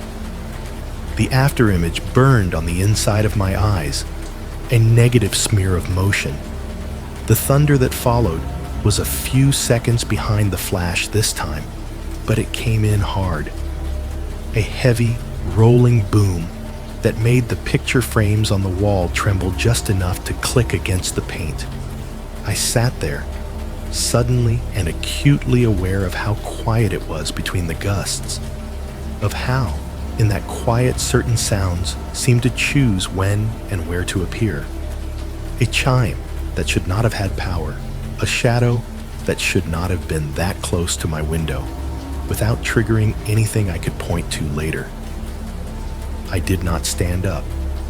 I did not go to the peephole this time. I stayed on the couch, candlelight breathing behind me, storm breathing outside, eyes fixed on the dead TV screen that now showed me nothing but my own pale reflection and the faint silhouette of the blinds behind it, waiting for the next sound that did not belong. There is a point where doing nothing feels more dangerous than moving. Sitting there on the couch, phone in my hand, the echo of that impossible chime still hanging somewhere in the room, and the image of that shadow slipping past the front window burned into my eyes. I hit that point. My mind would not shut up. Door chime with no power. A shape at the window when no one should be near my porch. Ring app, dead. Street dark. I kept telling myself I was being irrational, that storms make sounds do weird things, that lightning plays tricks on your vision. But there is a voice under all of that, the older one, the one that lives underneath whatever you have learned about staying calm and not overreacting. That voice was not buying any of it. I stared at the dead TV screen a little longer, watching my own reflection breathe in candle-wash shadow, and realized that if I stayed planted on that couch, I was going to imagine something worse than whatever might actually be happening. Doing nothing felt like tying my own hands. I picked up my phone again, this time for the flashlight, not for distraction. The beam sliced the room open, turning the soft edges from the kitchen candle back into hard lines. The coffee table, the controller, the dirty fork on my plate, all of it snapped back into harsh focus. I stood up, and the couch cushions exhaled behind me. The house reacted to the movement with a quiet chorus. A faint creak from somewhere in the ceiling, a whisper from the vents as leftover air shifted, the subtle tick of cooling plastic from the electronics. Barefoot, I moved toward the hall. The laminate under my feet felt colder than it had earlier, a chill seeping up from the subfloor that had not been there when the AC was still doing its job. Every step made a sound I usually did not hear, the tiniest groan of boards, the faintest kiss of skin on smooth surface. It was like someone had turned the gain up on the entire house. The hallway swallowed me again, a narrow slice of darkness framed by doorways and the distant, flickering yellow of the candle in the kitchen. The tiny laundry nook to my right loomed out of the shadows as I passed, washer and dryer hulking shapes with their white enamel catching bits of my flashlight. One of the detergent bottles on the shelf above them rattled almost imperceptibly when the wind hit the side of the house, as if agreeing with my decision to move. Past the laundry, the door to the detached garage sat closed.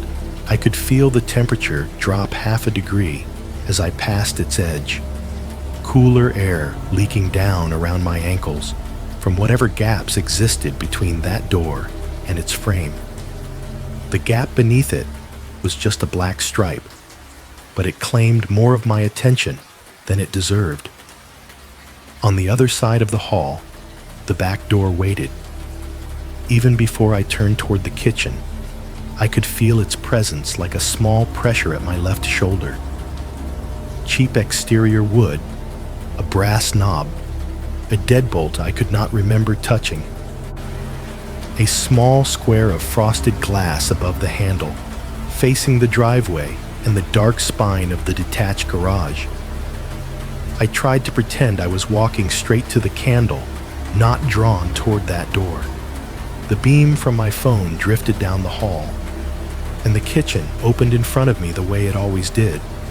A rectangular box with the counter on one side, the stove and fridge on the other, and the window giving everything context. The candle on the counter had burned lower. Wax had pooled in the bottom of the jar in a cloudy ring, and the wick stood shorter, crooked, its top glowing red under the small flame. The glass was fogged halfway up from the heat. The light it threw was less bold now, softer, flickering like it was thinking about giving up. The smell of vanilla had thickened in the enclosed space, heavier and almost cloying, but underneath it, I could smell other things now. The damp in the walls, faint detergent from the laundry nook, a cold mineral note from the water in the pipes. The air itself felt different. When I had lit the candle, the kitchen had still felt sealed, like the warmth from earlier was lingering. Now there was a thread of coolness woven through it, like a draft had found a way in from outside and was quietly unspooling itself along the floor and up around my legs. I moved closer to the window over the sink. The blinds were still tilted half closed, but in the spaces between the slats, I could see more of the night beyond. My phone light stayed low, angled at the counter, so my own face would not bounce back at me from the glass. Out there, the storm maintained its campaign. Rain streaked down in slanted lines, sometimes thickening into sheets that blurred everything, sometimes thinning out just enough to let the silhouettes of neighboring houses sharpen. The driveway was a slick strip of dark, reflecting whatever stray glow the sky offered. The vague bulk of the detached garage sat to the side, its roof glistening, water dripping steadily from its edges. For a few seconds, nothing moved but the weather. Then lightning struck somewhere closer than I liked. The flash hit so fast and so bright that it turned the entire view outside into a black and white photograph. The wet length of my driveway, every little puddle in the broken spots, the fence lines, the angles of the roofs, all of it stepped forward in brutal, unforgiving clarity. The color was scrubbed away.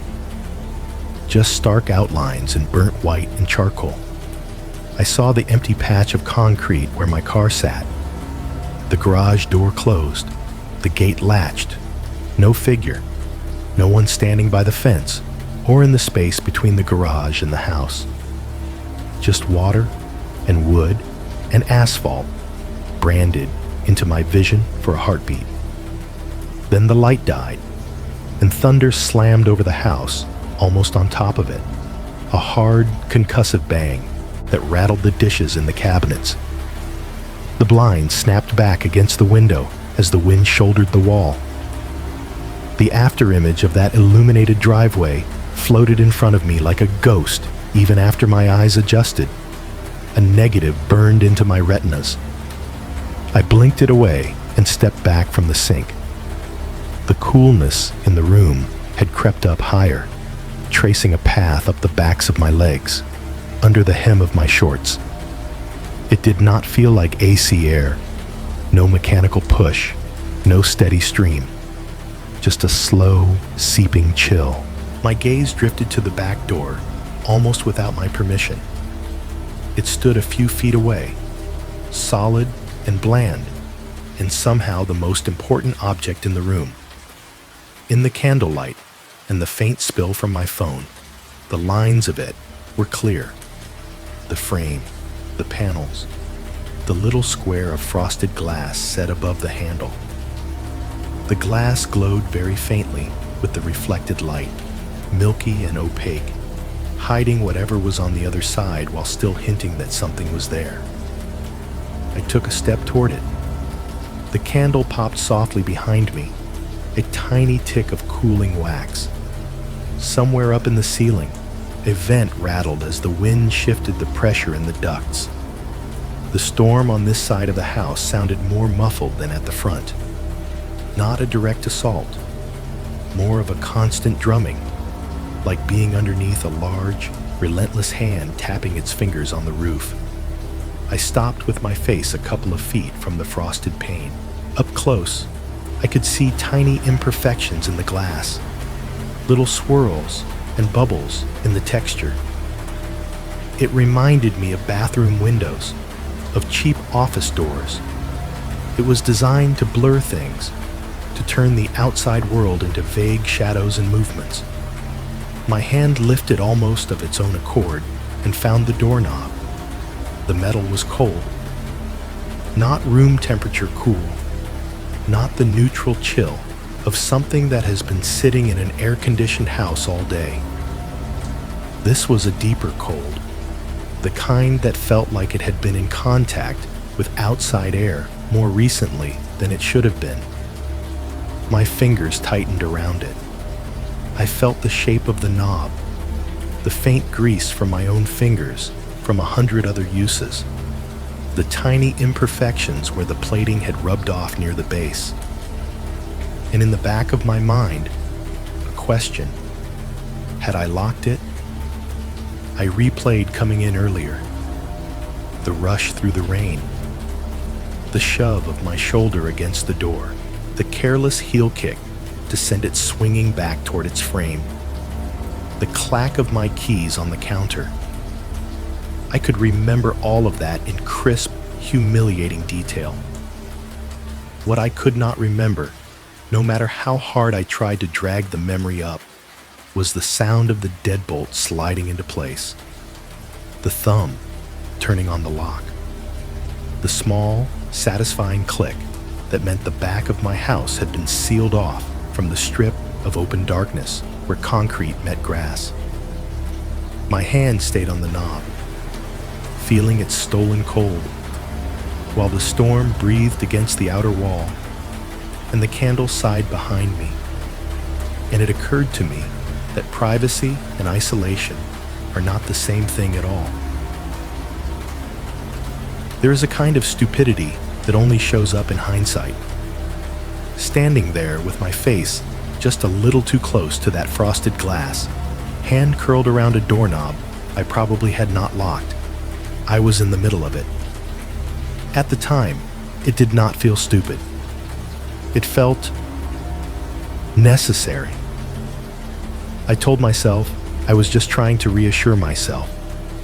If I could prove the back door was solid, if I could feel the lock in place, maybe the wrongness of the chime and the shadow at the front window would shrink back down into something like coincidence. So I leaned in. The frosted pane was at eye level, a cloudy square of milky texture that turned the world outside into vague gradients of dark and less dark. From where I stood, I could not see anything specific. No fence lines, no shape of the garage, just a general suggestion of night pressing against glass. My forehead was close enough that I could feel a faint chill radiating off the pane. My fingers tightened on the knob, thumb hovering an inch from the deadbolt latch. The house huddled around me. The candle in the kitchen hissed and ticked softly as molten wax shifted in its jar. Somewhere in the ductwork above, something rattled. A loose vent, or just the metal adjusting to another hit of wind.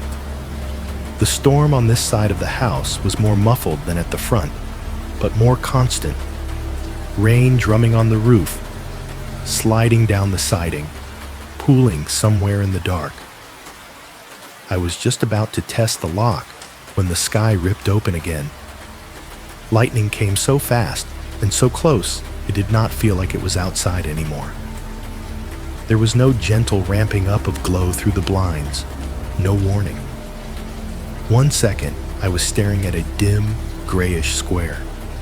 The next, the pane erupted into pure white. The frosted glass turned into a luminous screen, every swirl and bubble in its texture, lit from behind by something that felt like it was inches away, not miles up. And on that glowing surface, for a split second, a shape appeared. A head and shoulders, dark against the white.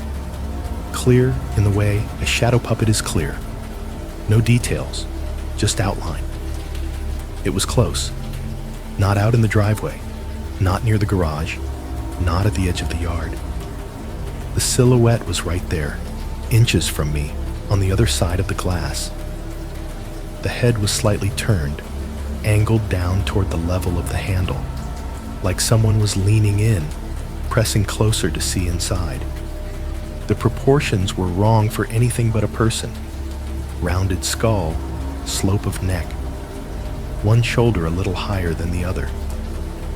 In that frozen heartbeat of electric light, the pane might as well have been a screen in a dark theater, and I was staring at someone standing in front of it. Then the thunder hit. The crack came almost on top of the flash, a brutal blast that punched the air in the kitchen and made the counter vibrate. The candle flame jumped sideways, stretching long and thin before snapping upright again, throwing mad shadows across the walls. I stumbled back so hard my heel skidded on the laminate. My hand ripped away from the knob, fingers suddenly boneless. The phone wobbled in my grip, and the flashlight beam jerked wild across the ceiling, the cabinets, the corner where the laundry nook began. For a second, I thought I was going to drop it and be left in nothing but candlelight and the memory of that outline. My heart slammed against my ribs with enough force that I could feel it in my throat, thick and choking. My vision narrowed, the edges of the room fuzzing out as my body tried to decide whether to run, collapse, or vanish. I ended up doing none of those things. I just stood there, a few steps back from the door, arm half raised, phone jittering slightly in my hand. The light quivered over the back wall, catching on the white of the door frame, the silver siding of the fridge, the dull shine of the sink. The frosted pane had gone back to its usual murky gray. Whatever had been on the other side was invisible again. Before I could force my breath to even out, I heard it. A soft, deliberate click at my shoulder height, not from the front of the house, not from somewhere in the roof, from the back door. The sound of metal moving against metal, just a small turn.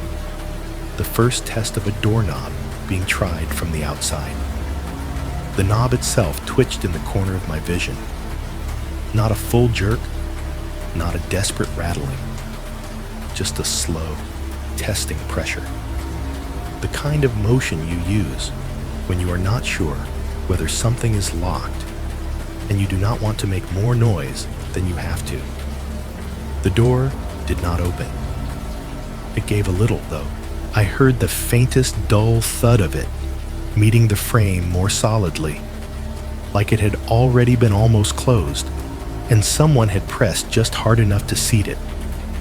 Or, like the wood around it had swollen in the humidity and was holding on by friction alone. Then, muffled through the thickness of the door, and that small square of glass, the voice came again. Closer now. Hey. The words stretched just a bit, dragged by the barrier, but unmistakably human. Male, mid-30s, if I had to guess. Seriously. It's pouring out here, man. I know you're home. I heard you earlier. The way he said pouring almost had a smile in it, like this was some minor shared inconvenience we could laugh about if I would just let him in. The repetition hit me where the first phrases had already dug in. I know you're home. I heard you earlier. The same idea he had pushed through the front door, wrapped in slightly different words, now pressed into the back of the house, like he had simply walked around the perimeter, following the layout in his head. He should not have known exactly where I was in here. He should not have been this casual.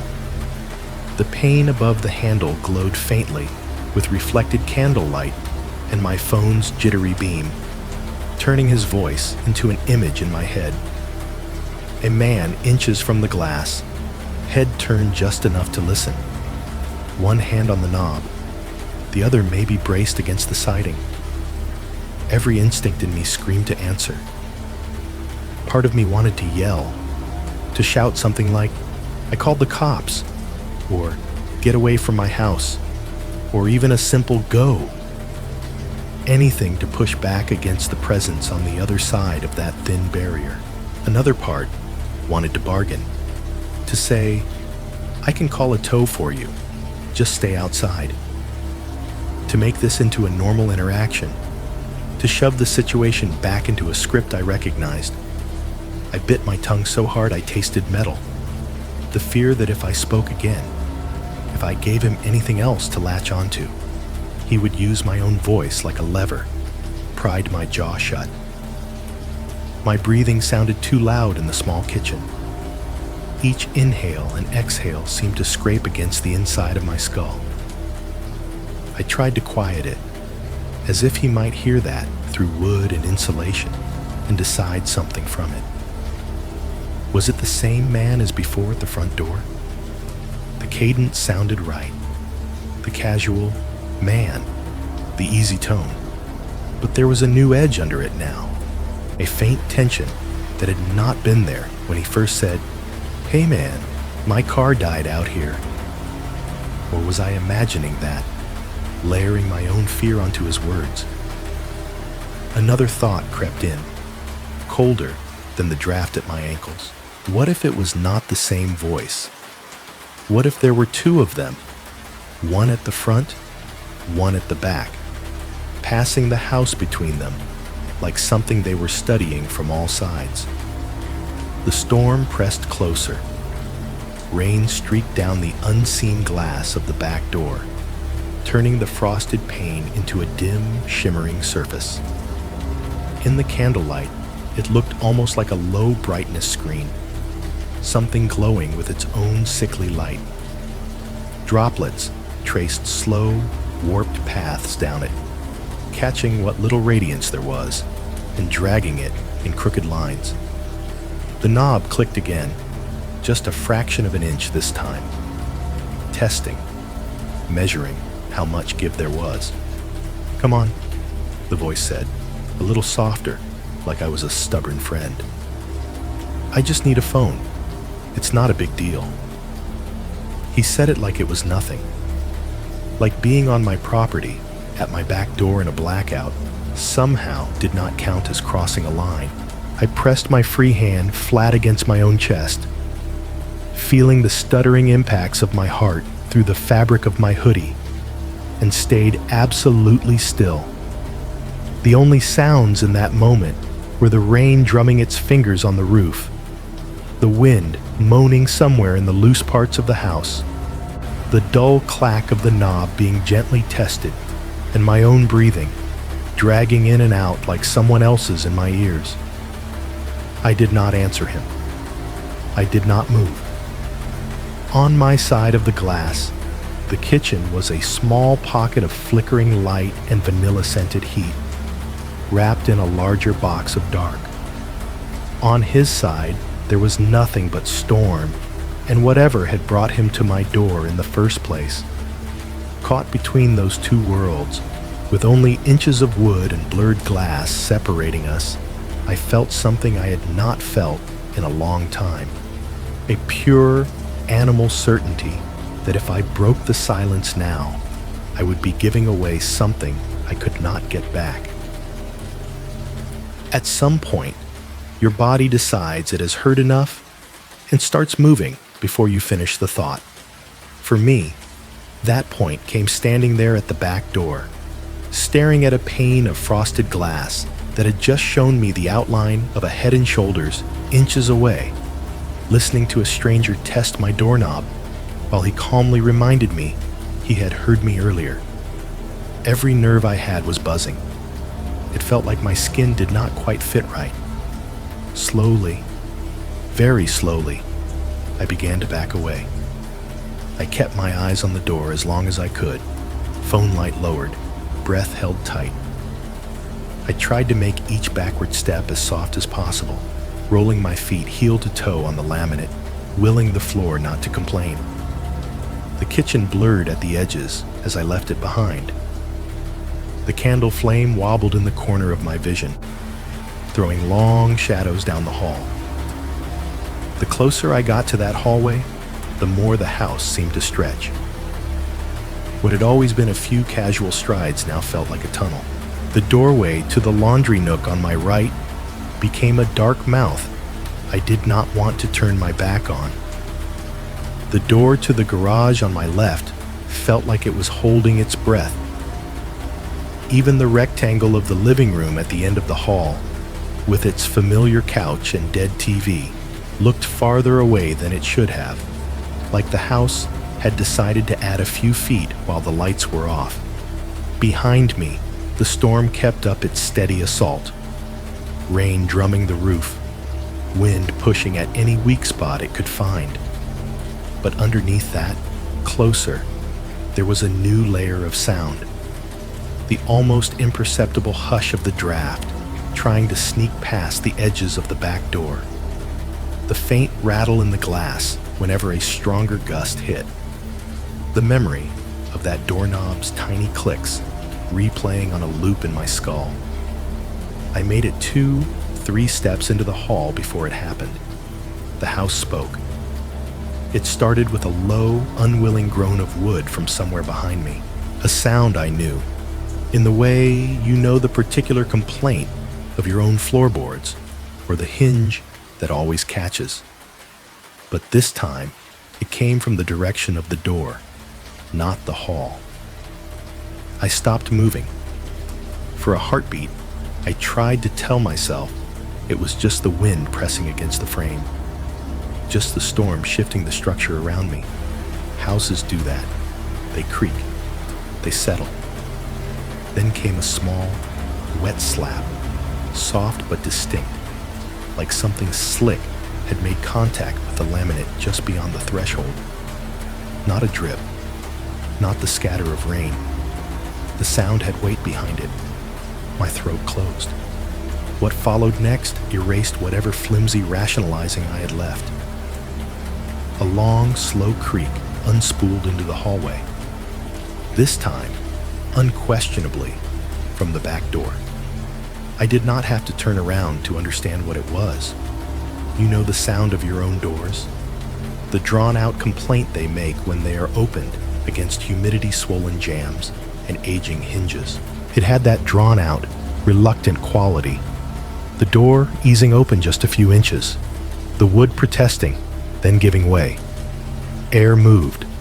A thin, cold draft brushed over the backs of my legs, winding up under my shorts, climbing my spine. It smelled like outside.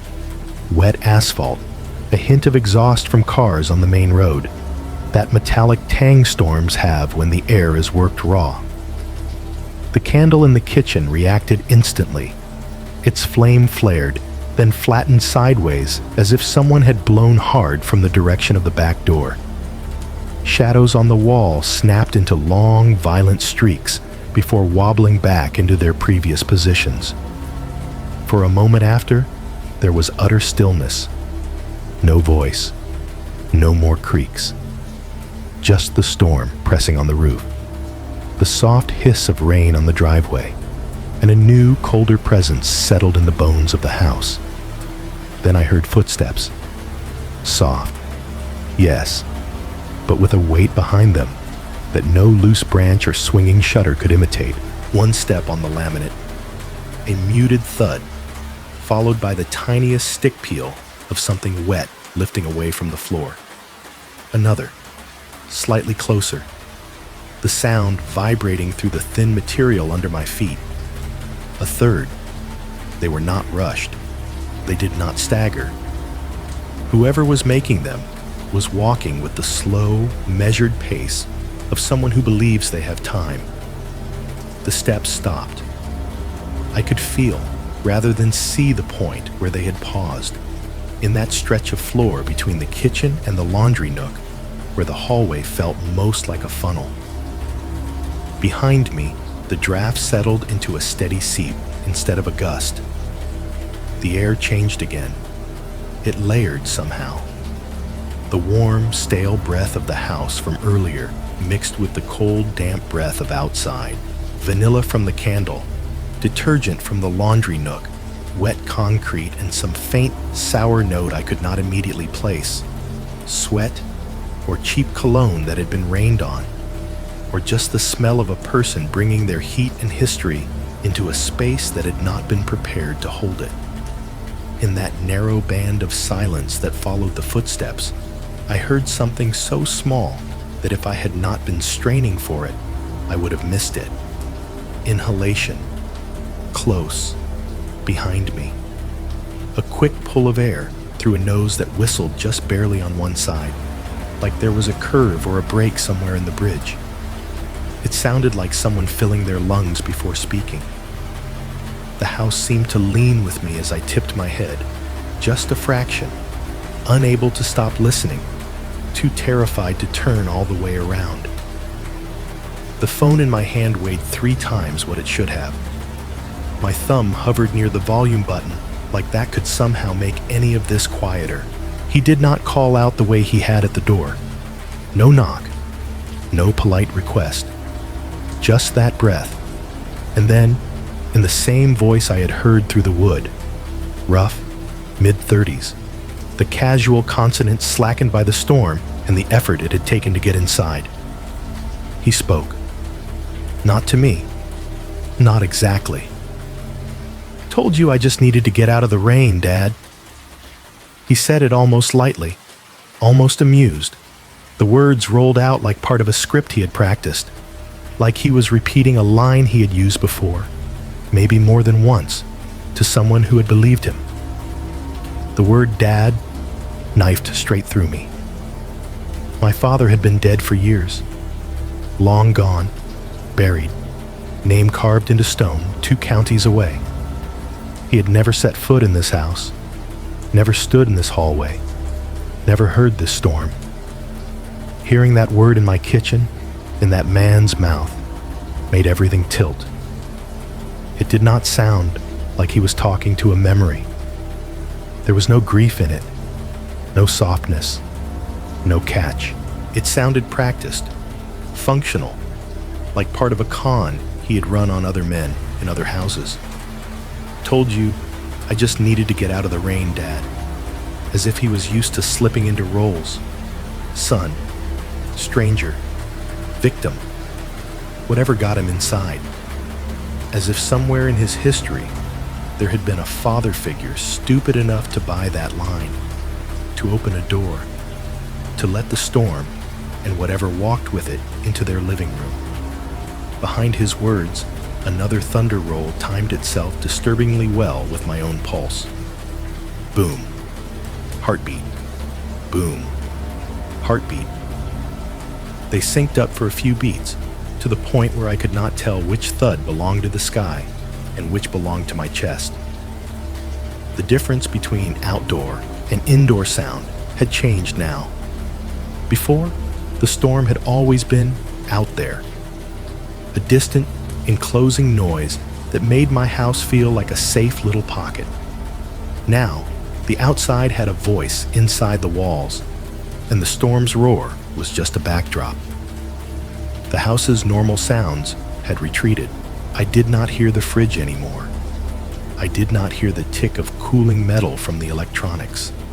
All I heard was rain, thunder, the faint squeak of something wet on laminate a few feet behind me, and that voice replaying in my head.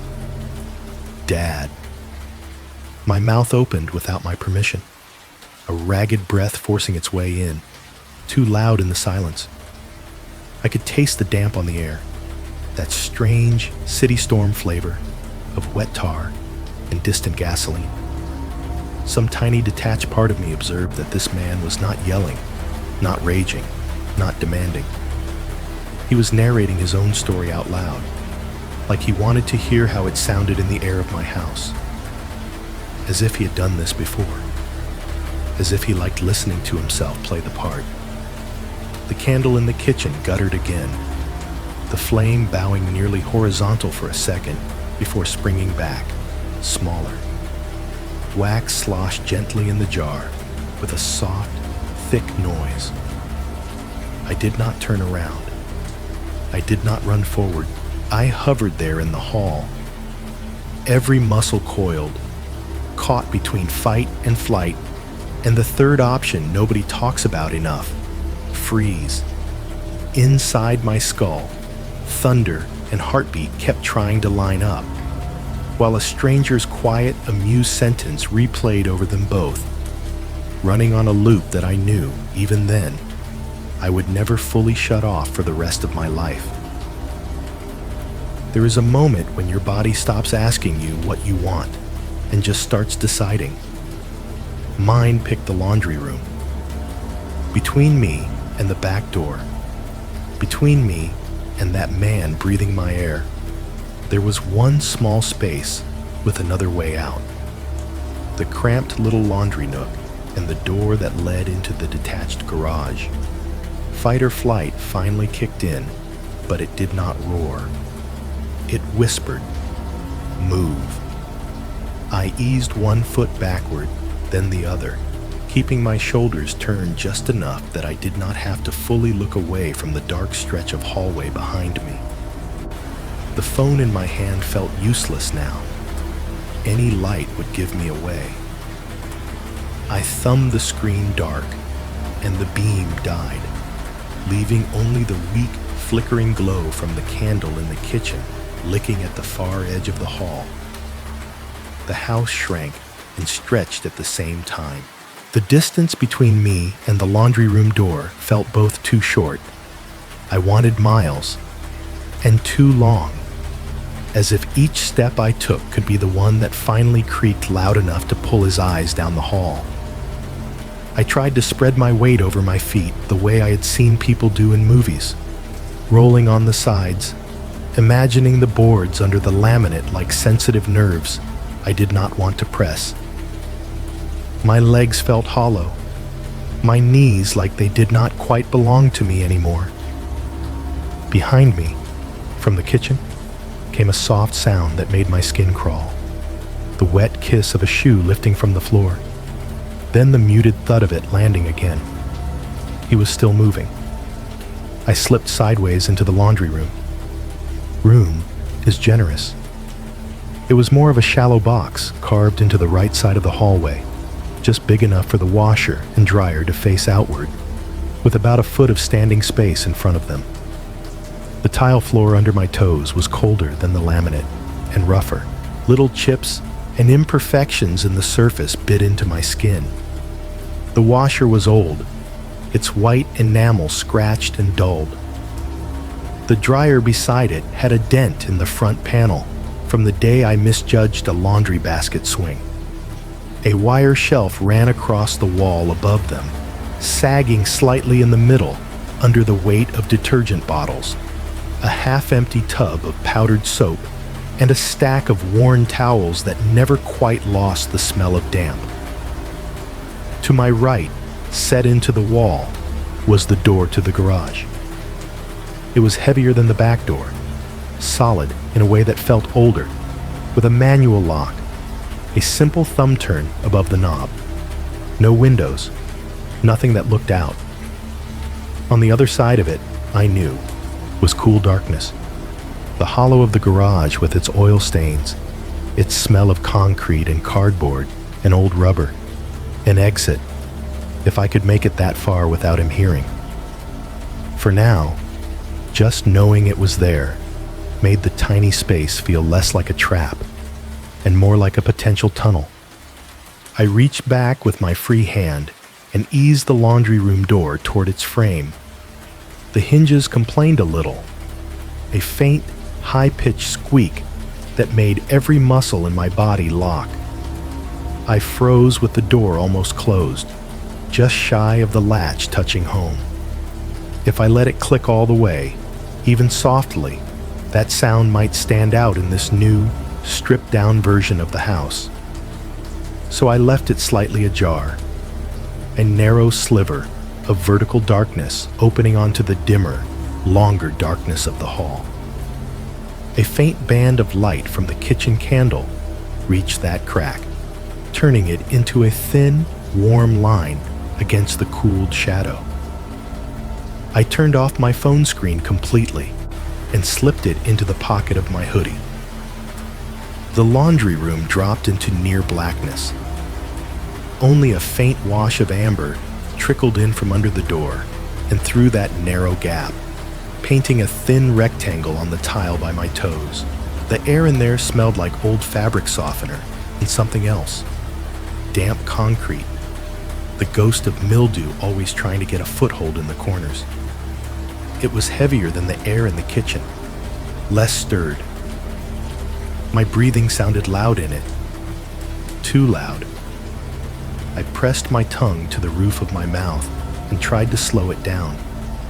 The washer made a tiny tick as some leftover heat in its metal casing bled off. Another answered it from the dryer. Tiny noises I had never noticed on normal nights became distinct now, each one like a small creature turning over in its sleep. Beyond the not quite closed door, the house rearranged its soundtrack. I heard him. His footsteps moved slowly, unhurried, from the kitchen back into the hallway. The sound of wet soles on laminate came in a pattern I could not stop decoding. Step, pause, faint shuffle, step, longer pause. Like he was not just walking, but listening between each move. Taking the measure of the place, the storm's voice changed quality, filtered through the walls and the laundry door. It was more distant here, more like a constant shushing than a roar. The vertical rain on the siding became an endless, soft hiss. Thunder was a low pressure somewhere in my chest rather than a crack in my ears. From the garage side, through the solid door to my right, I could hear the occasional plink of water dripping from the frame or roof onto the concrete floor. Those tiny impacts echoed in the enclosed, hollow space beyond, giving them a weird importance. I did not dare try the garage lock yet. My bare feet curled slightly on the tile, as if trying to grip it. I pressed my back against the cool wall opposite the machines, flattening myself as much as possible into the narrow slice of nothing between the washer and the door. If he peered through the crack, maybe the angle would hide me. Maybe the shadows would be kind. His steps drew closer. I could tell by the way the sound changed as he moved from the wider kitchen into the more echoing hall. The acoustics tightened. His weight on the floor seemed more concentrated, the subtle squeak of laminate under his shoes clearer. He did not talk. The last words he had said, "Told you I just needed to get out of the rain, Dad," still hung in my head like a stain, but he did not repeat them. He did not knock on walls or call my name or pretend to cough. He just walked, paused, listened. As he crossed the threshold from kitchen to hall, I heard something else ride along with his movement. The faint dragging sound of wet fabric brushing against itself. His clothes were soaked. Every step probably sent little flecks of water onto my floor, tiny dark crescents that would be there in the morning if I ever made it to morning.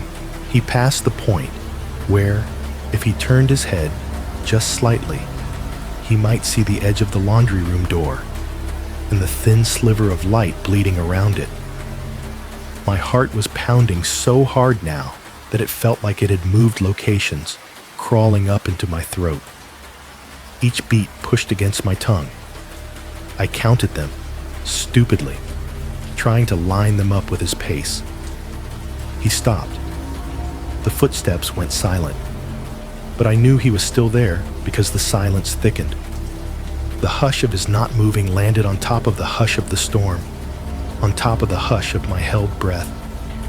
For a second, I thought he was just outside the laundry room door, inches away, listening the way I was. There was a tiny sound, so small I almost filed it under imagination. A soft exhale, barely audible, whistling just a little through that same bent nose or crooked bridge I had heard at the back door. He was somewhere between the kitchen and the living room entry now, based on the way his weight had sounded, but in the dark, with no visuals, it might as well have been 3 inches or 30 feet. The house held its breath with me. The washer ticked again, metal cooling.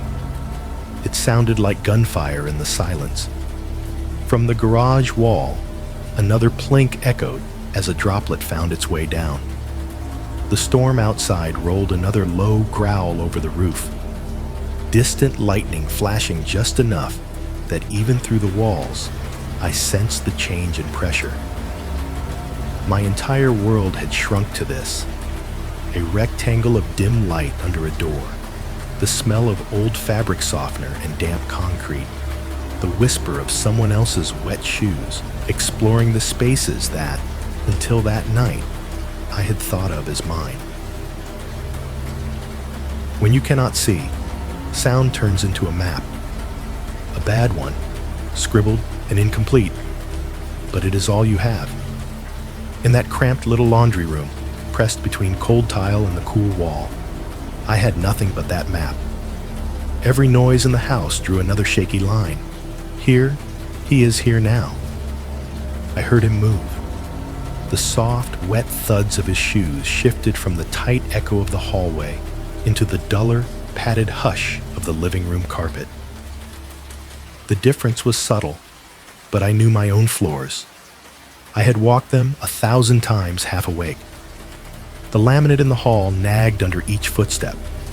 The carpet drank sound. Step. Soft. Another step. Slightly heavier, where the padding under the carpet was worn thin in front of the couch. There was a faint drag sound, like a hand sliding along the wall or the back of the couch. Fingers trailing over paint and fabric as he walked, feeling the space, claiming it. Thunder rolled somewhere further away now, a long, low presence rather than a violent crack. The storm had shifted, or I had stopped noticing the hardest hits. All my focus tunneled inward, away from the sky, into the walls of my own house. He stopped moving for a second. The silence from the living room was thick enough that I could hear my own pulse in my ears, a hot, steady thud. The washer ticked softly behind me, cooling. Somewhere in the garage, something dripped. Then, from out there, a new sound. Knuckles. Not on a door, on drywall. A casual little rap, 3 short taps somewhere along the hallway wall, like someone checking for a stud or knocking just to see if anyone would answer. The sound traveled through the skeleton of the house and into my back. I squeezed my eyes shut. He muttered something under his breath, words half-formed, too low to make out properly. One phrase rose just enough to separate from the mush. Warmer in here. The way he said it made my skin crawl. Not grateful, not relieved, just observational. like he was assessing a product. Another shuffle, another wet footstep on carpet. I pictured him standing near the coffee table now, near the dead console, the useless TV. Knew this one wasn't empty. The sentence floated down the hall and seeped under the laundry door. My mouth went dry. How? The lights were off. The power was out. From the street, my house would have looked like a dark box, same as the vacant one at the end of the cul-de-sac. But he had chosen mine, had walked up to my front door, then my back door, with the confidence of someone who already had the answer. I imagined him standing above my half-finished plate of pasta, above the controller on the table, looking at the little details that betrayed a life in motion. Another small sound from the living room proved that image right. Plastic on wood, a controller being nudged or picked up and put back down, a headset's foam ear cup brushing the table. Then, clearly, as if he had turned his head slightly toward the couch and spoken directly to it. "You gaming in here, huh?" The casual, almost friendly tone on the word gaming made bile rise in my throat. It was the way an older brother talks to you when he catches you watching something you should not.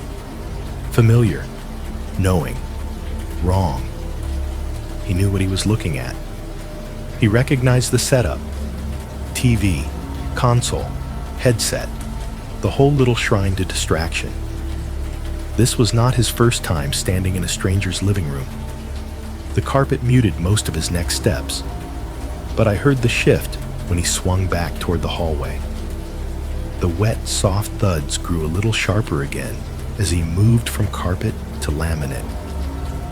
Each footfall now echoed down the hall toward me, gaining clarity. Step, closer, step, closer. The faint squeak of damp rubber on smooth flooring threaded through the bleak hush. I stared at the narrow band of light under the laundry room door.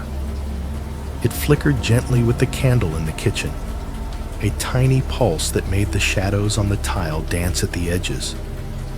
As he approached, the darkness above that line changed. You would not think you could see something as subtle as a shadow shifting thicker through a crack. But when the rest of your world has collapsed to a few inches of space in front of your toes, you notice everything. The gray above the light grew heavier, like something had stepped between the candle and the gap. He was in the hallway. He walked right past the laundry room door. I felt rather than heard his presence sweep by, like a cold front. The draft changed direction. For a second, it seemed to pull toward the kitchen, sucked along in his wake. The smell of wet clothes, of outside air clinging to denim and cheap jacket lining, leaked around the edge of the door. His footsteps slowed, then stopped altogether. I did not breathe. I did not blink. The light under the door dimmed just a hair, as if he was directly across from it, body filling the narrow space on the other side. For a few long seconds, nothing happened. No knock. No jiggling of the handle. Just that thick, suffocating pause, like the air itself was waiting to see which one of us would move first. In that stillness, I picked up a sound so faint and intimate, it made my skin try to crawl off my bones. A sniff. Not a dramatic snort. Just a quick, habitual pull of air through the nose, followed by the tiniest exhale. Like he was smelling the air. Like he was listening for subtle shifts in the way it moved around him. I pictured him tilting his head, leaning slightly toward the door, the way someone might lean toward the cracked window of a car to decide if it is occupied. The laundry door handle did not move. The lock did not rattle. But the weight of his attention, pressing against that thin barrier, was almost worse. My fingers dug into my phone in my pocket so hard that my nails bit through the fabric into my palm. Each pulse of my heartbeat throbbed in those fingers, matching the slow drum of thunder outside. Flash of thought. 911. The idea hit me like a bolt. Not of lightning, but of pure logic. Call. Call now. Whisper. Let them triangulate your panic. My thumb twitched toward the pocket zipper. Then my brain supplied the practical obstacles, one after another, like cards in a losing hand. There was barely any signal. The bars had been weak, even before the power dropped. If the call failed, if it hung on calling for too long, the screen would stay lit. A small, bright rectangle in this tiny, dark room. The light would leak under the door, a telltale glow in the crack. All he would have to do is glance down. I imagined the flash of blue light shining along that strip and the way his body might react.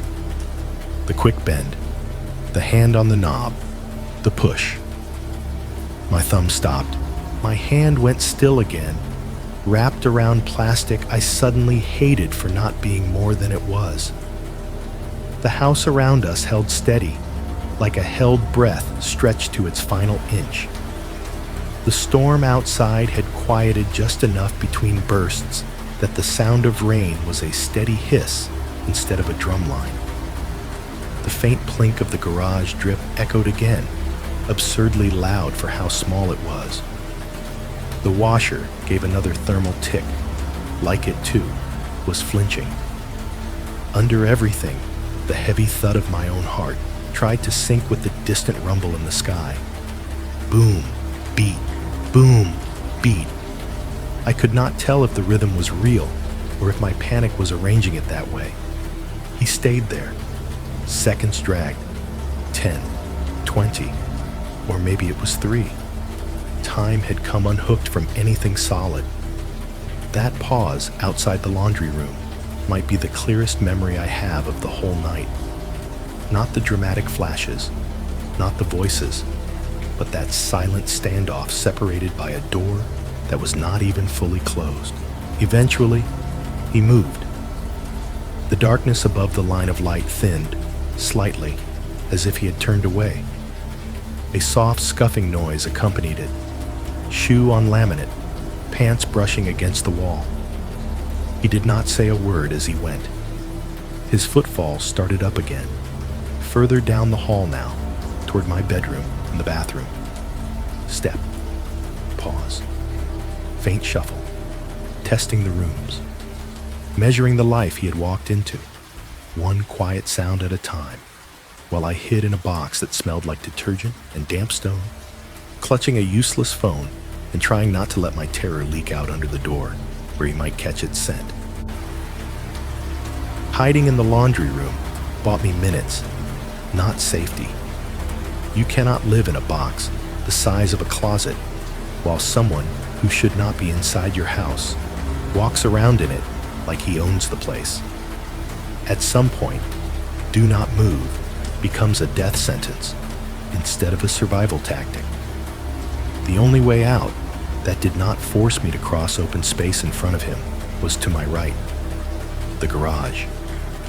The thought slid into my head like a cold knife.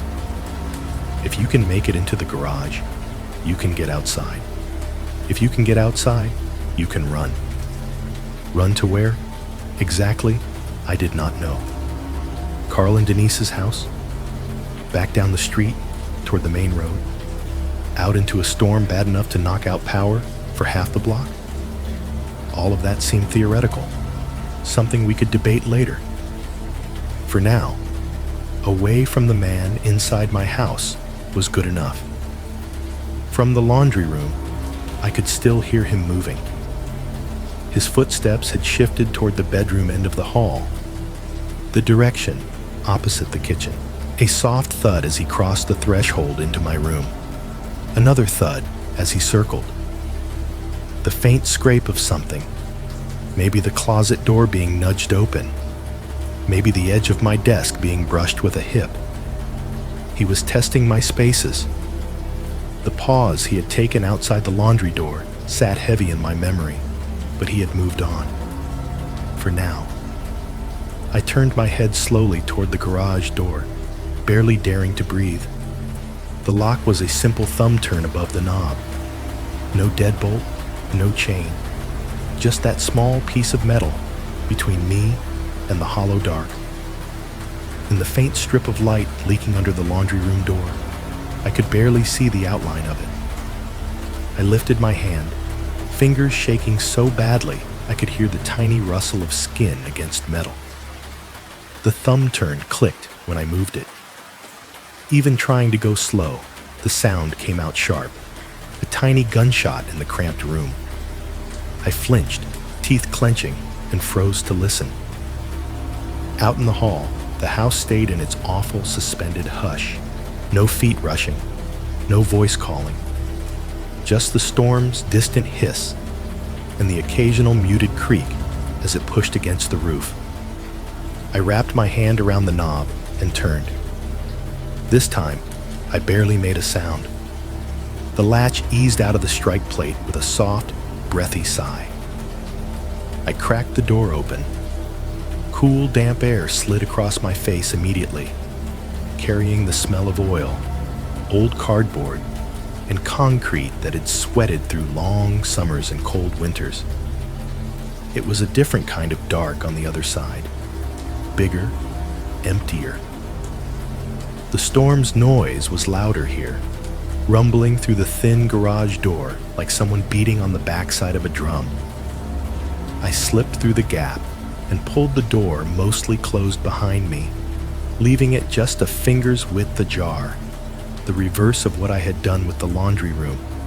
I needed that sliver, that connection, to keep listening.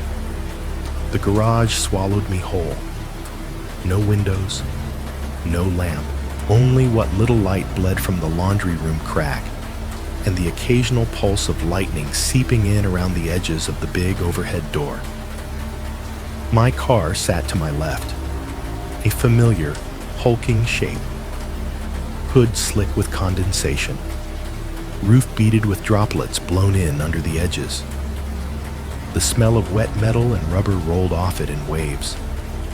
To the right, the workbench I barely used loomed against the wall, its top cluttered with a few useless tools, an old coffee can half full of screws, and a dead flashlight I suddenly wished I had put fresh batteries in months ago.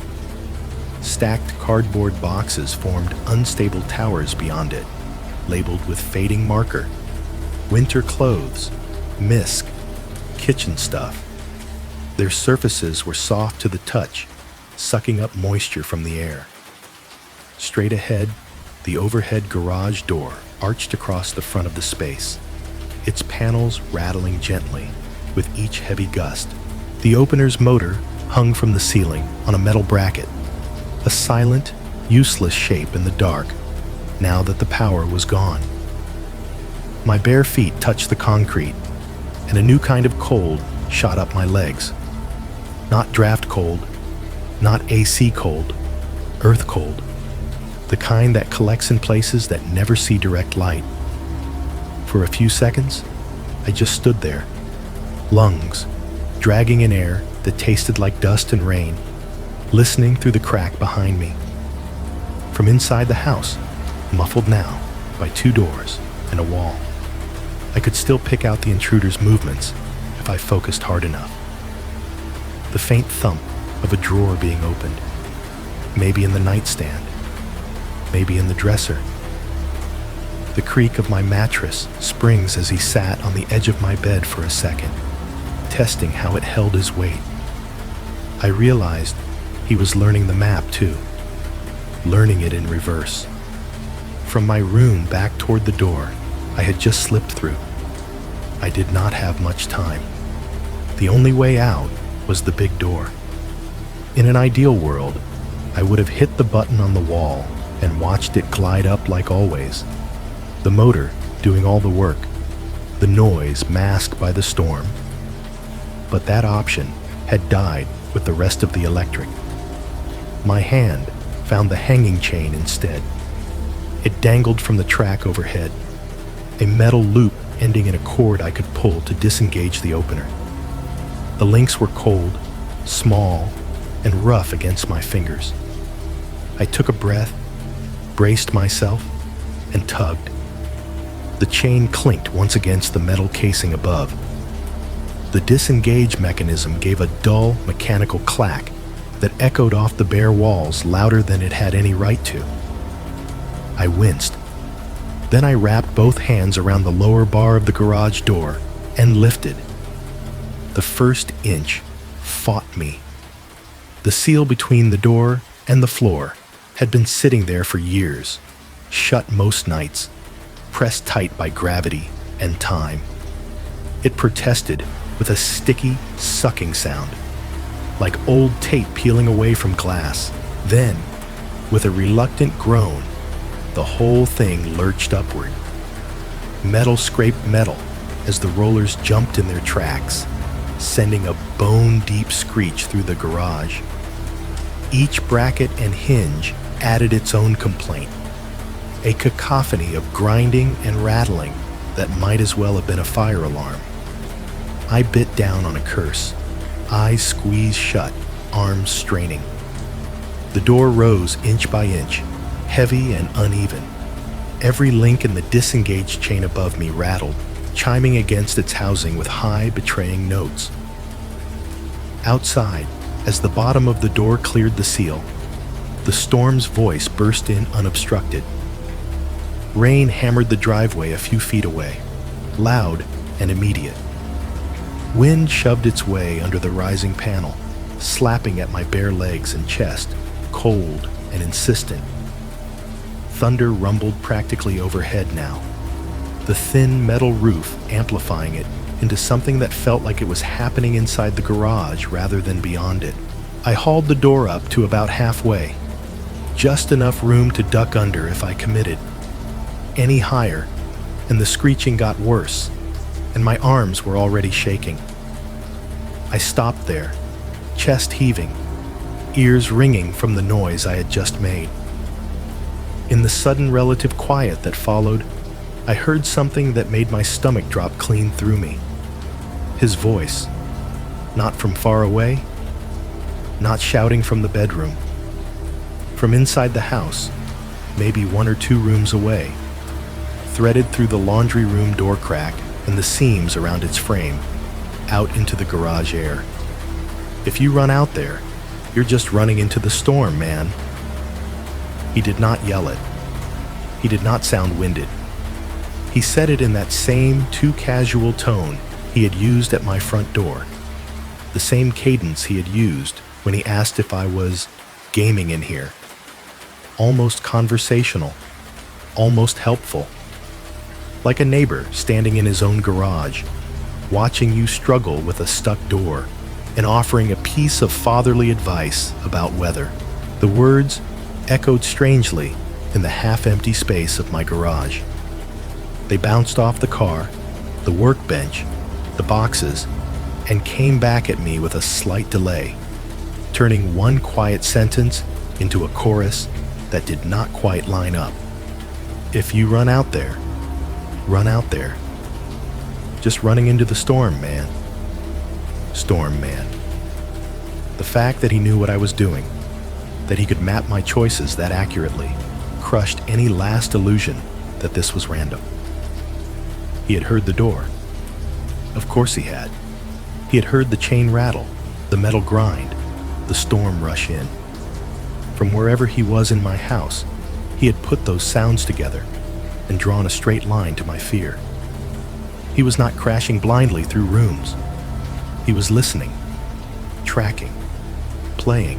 For a heartbeat, I pictured him standing in my hallway with his head tilted, smiling a little, talking just loud enough for his voice to carry, but not loud enough to draw attention from anyone outside who might still have power, still have their lights on, still be blissfully ignorant of the fact that my quiet little ranch house was no longer empty.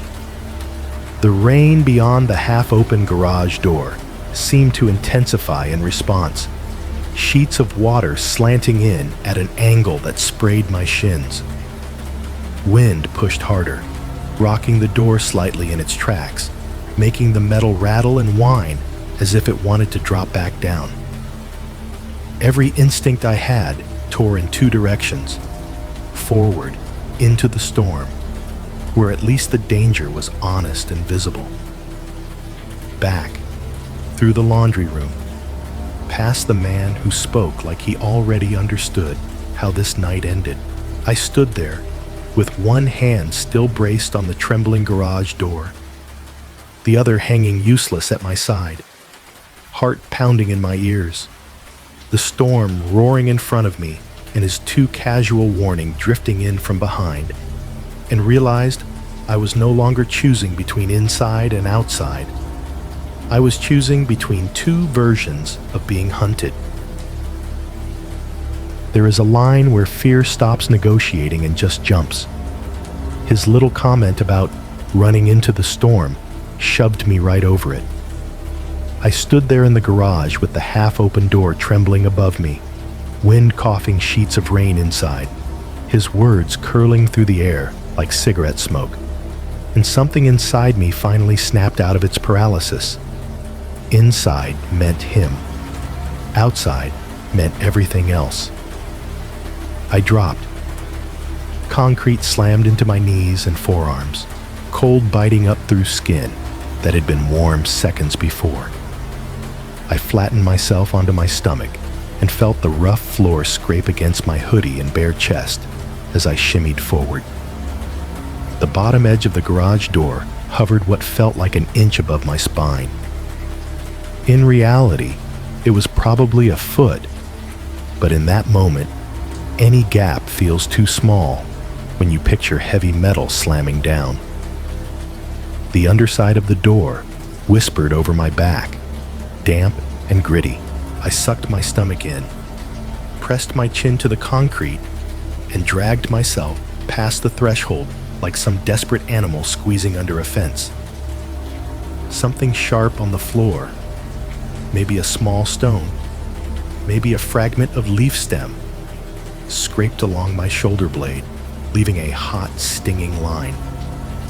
For one awful second, I imagined his hand closing around my ankle and yanking me backward into the dark. Nothing grabbed me. Then I was out. The storm hit me like a physical thing.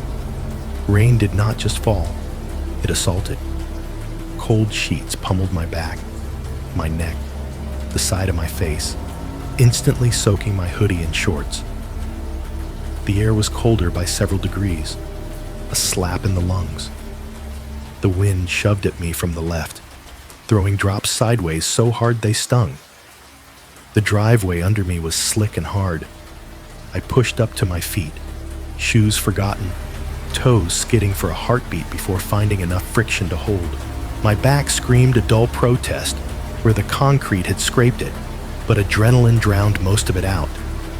My car loomed to my right, a dark, familiar shape made foreign by the chaotic light, its roof and windshield blurred by the river of water running down them. The street beyond it was a slick black ribbon, reflecting the weak halo of the cul-de-sac streetlight. Everything else was motion and noise. Thunder cracked overhead, so close it felt like it hit the hood of my car. The sound slammed through my chest and bounced between the houses. For a second, the whole cul-de-sac lit up in strobed white. My house, the vacant one at the end, the squat shapes of the neighbors' places circling the loop. And directly opposite my driveway, Carl and Denise's house. Their red pickup sat in the driveway, beads of water crawling down its sides like ants. The familiar porch light over their front door glowed a dull, comforting yellow, cutting a small circle out of the chaos. That light was the only thing in the world that looked steady. I ran, bare feet slapping the driveway. Slap, slap, slap. The concrete shocking up through my soles with every impact. I cut across the grass strip between my driveway and the street. The lawn turned into something halfway between mud and sponge. My toes dug into it and slipped, sending cold water up my calves. I stumbled off the curb wrong, and my ankle rolled just enough to make my vision blur for a second. But I kept going. The asphalt of the street was slick and uneven, water pooling in shallow dips. Each step sent little sprays outward, catching the street light in dull flashes. My lungs burned. My heart pounded so hard it felt like it was trying to punch its way out through my throat. Every inhale dragged storm-cold air into chest that was built for warehouse work and couch gaming, not sprinting at midnight in a thunderstorm. If he stepped out of my front door right then, if he walked down my driveway and into the street, he would see my back turned to him. My whole stupid, exposed body lit up every time lightning fired across the sky. Thunder rumbled again, longer this time, rolling away into the distance as I reached the opposite curb. I could feel the grit of the street under my soles now, a mix of sand, pebbles, whatever else the rain had not washed away. The red pickup grew larger to my right. I could see water running in little rivers along its bed cover, pouring off the tailgate in a steady drip. Their living room window glowed faintly, a rectangle of softer yellow behind closed curtains.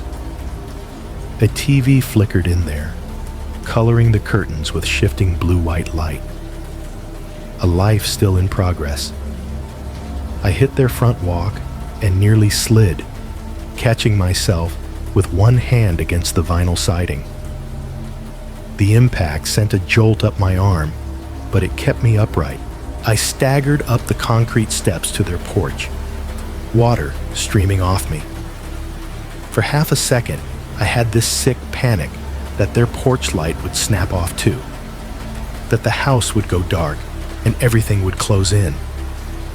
It did not. The bulb stayed solid, illuminating the rain swirling just beyond the small overhang and the white of their front door. I slammed my fist against it. The sound was a flat, heavy thud, barely audible over the storm, but the impact felt good, real. My knuckles stung. I hit it again, harder. "Carl!" I shouted, voice cracking. "It's me, from across the street. Someone's in my house." My words came out too loud, too high. The storm grabbed them and tore pieces away, but enough made it to the wood, to whatever ears were on the other side. From inside, I heard chaos wake up. A dog barked. Copper, their aging mutt with his stubby legs and deep, surprisingly serious bark. His claws scrabbled frantically on hardwood, the sound a frantic skitter under his booming alarm. "Copper! Hey! Hey!" A familiar male voice tried to calm him, muffled by the door. I pounded again, each slam of my fist sinking with a flash of lightning and an answering bark. "Please, it's an emergency." The chain on the other side rattled. The deadbolt thudded. The door jerked inward a couple of inches, Copper's snout immediately pushing into the gap, hot breath and dog hair hitting my soaked legs. Then the door opened fully. Carl filled the frame. Late 50s, thick around the middle, gray hair mashed messily on one side from sleep. He was wearing plaid pajama pants and a t-shirt with some faded fishing logo on it. In his right hand, angled down but ready, was a heavy Maglite flashlight, the old metal kind that doubles as a club if you need it.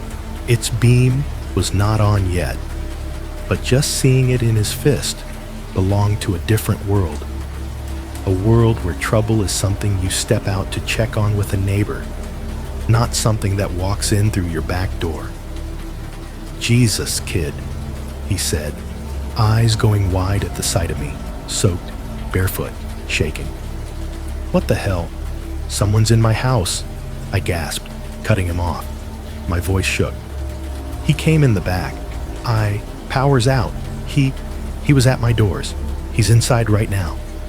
The words tumbled out disjointed, stacking on top of each other. Denise appeared over Carl's shoulder, tying a robe around her waist, with quick, jerky movements. Her hair was a mess of sleep-flattened curls, and her face went from irritation at Copper's barking to pure alarm when she saw me. "Oh my God," she breathed. Come in, you're freezing." She grabbed my arm and tugged.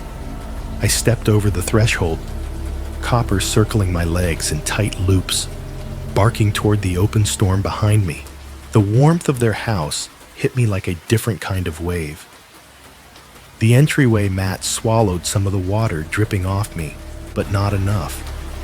Little rivers ran from my shorts and sleeves, spreading into darker patches on their hardwood. Carl slammed the door behind me. The sound of it closing, solid wood hitting frame, deadbolt sliding home, cut the roar of the storm in half. For the first time since the lights went out, I was behind a door with other people. Inside, the soundscape shifted again. The storm was now a dull, constant rumble behind the walls, padded by insulation and drywall. Carl and Denise's TV murmured from the living room. A low buzz of canned laughter and dialogue turned down when they got up, now barely audible under Copper's still nervous barking. Hey, Copper, enough," Carl barked, voice firm. And the dog eventually quieted to a series of grumbles, eyes still fixed on the door I had just come through. "You're shaking," Denise said, her hand still on my arm.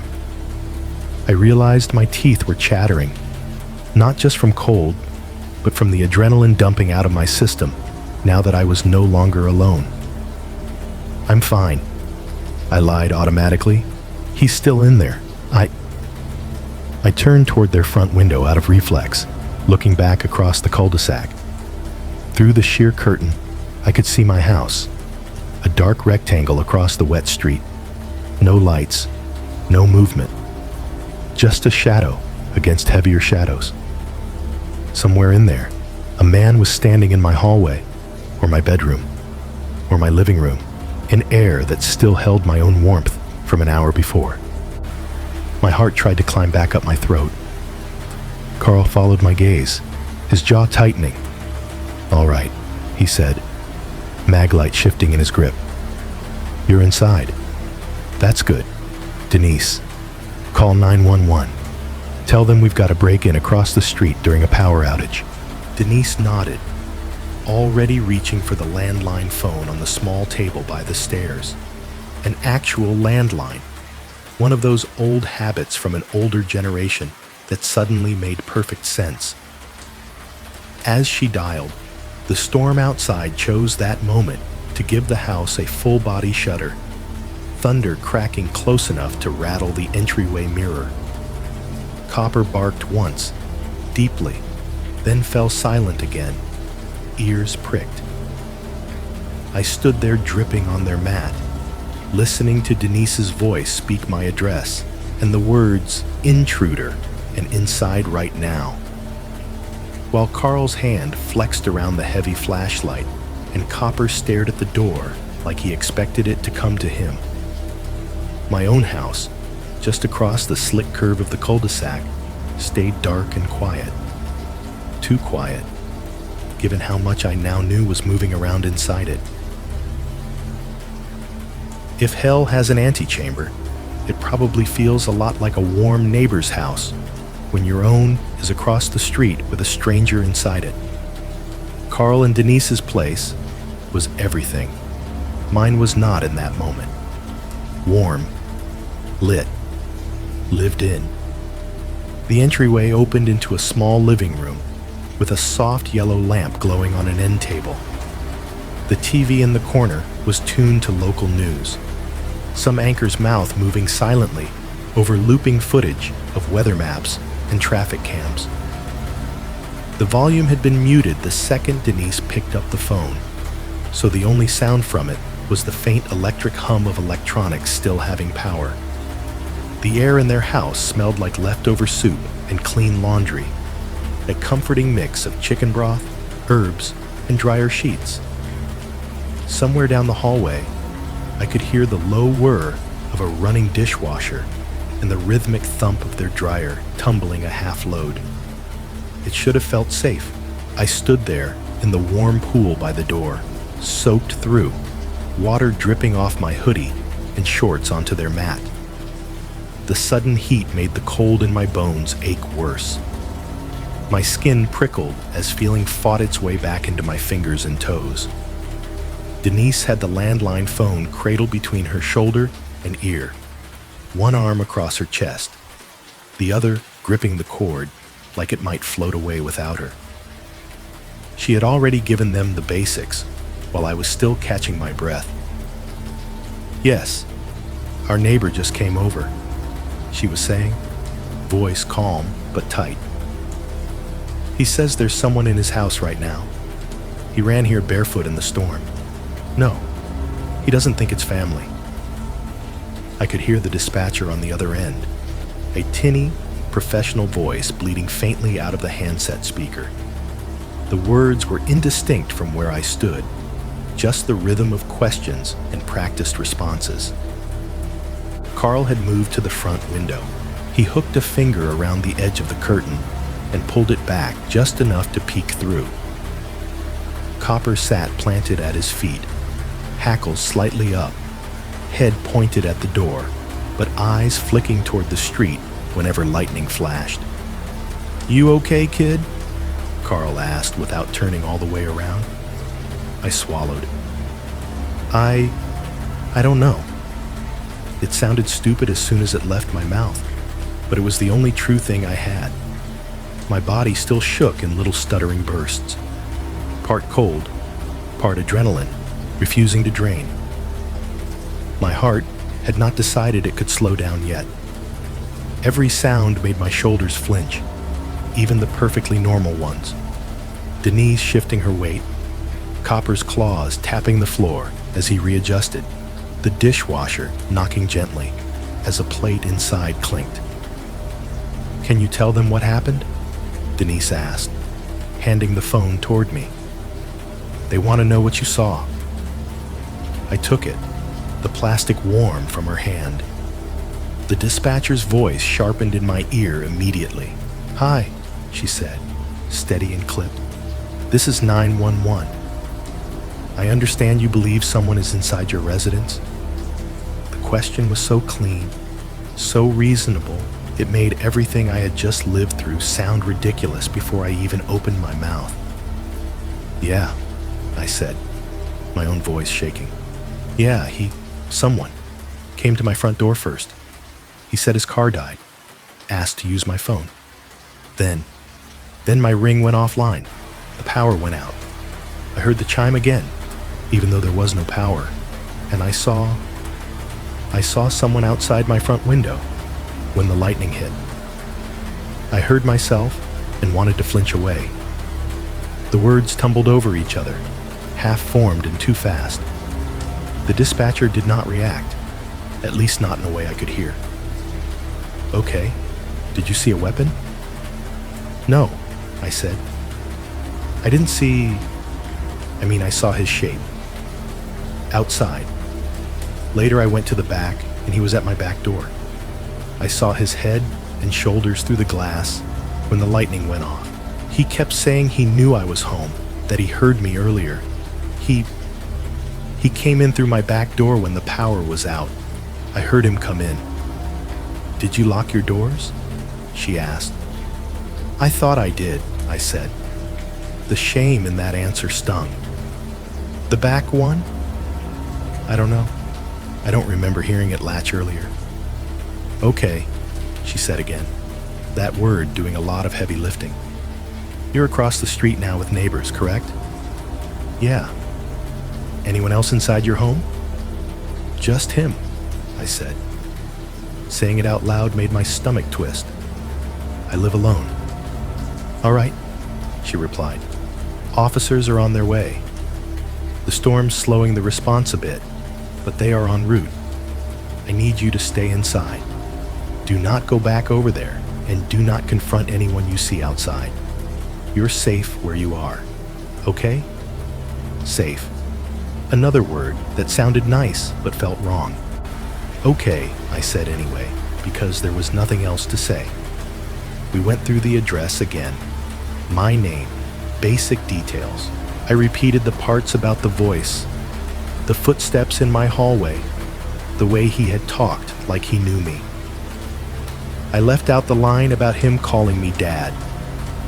It sounded too insane, even in my own head, like I would have to explain my father's grave to some stranger on a phone line. When I hung up, my hand felt numb. Denise took the phone back and set it down on the little table like it might ring again any second. Her knuckles were as white as mine felt. "What did they say?" Carl asked, still at the window. "They're sending someone," I said. My voice came out thinner now, the adrenaline drain leaving it drab. "They said to stay put." He grunted, watching the street. I moved closer, the wet fabric of my hoodie clinging to my shoulders, and peered through the small gap beside him. The cul-de-sac looked like a photograph someone had desaturated and blurred. Rain still came down in slanted lines, bouncing off the asphalt and running toward the storm drains. The street light in the loop's center cast its feeble cone of orange over the glossy pavement, making it look almost molten.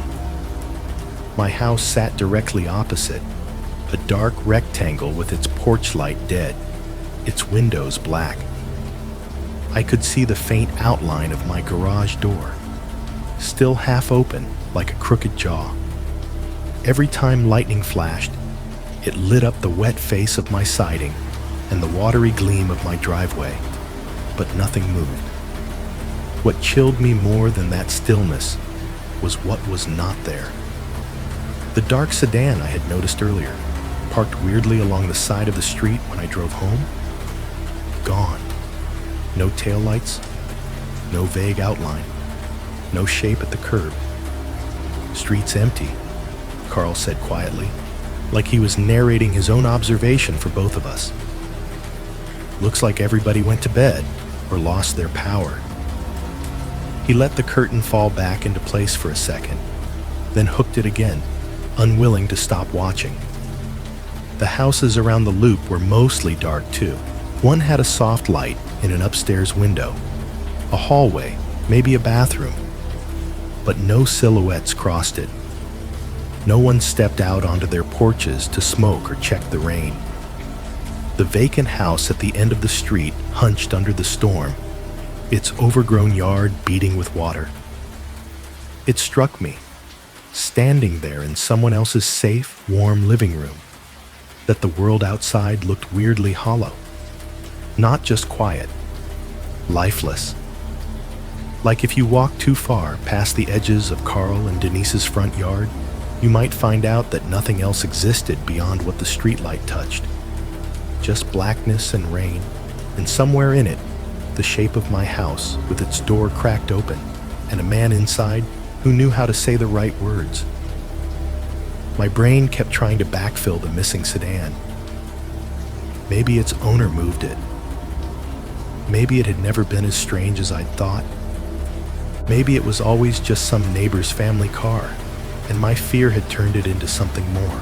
But it, leaving between the time I last saw it and now, between the impossible chime, the man at my back door, and my sprint through the storm, made my skin crawl. Denise touched my arm again, gently this time. "They'll be here soon," she said.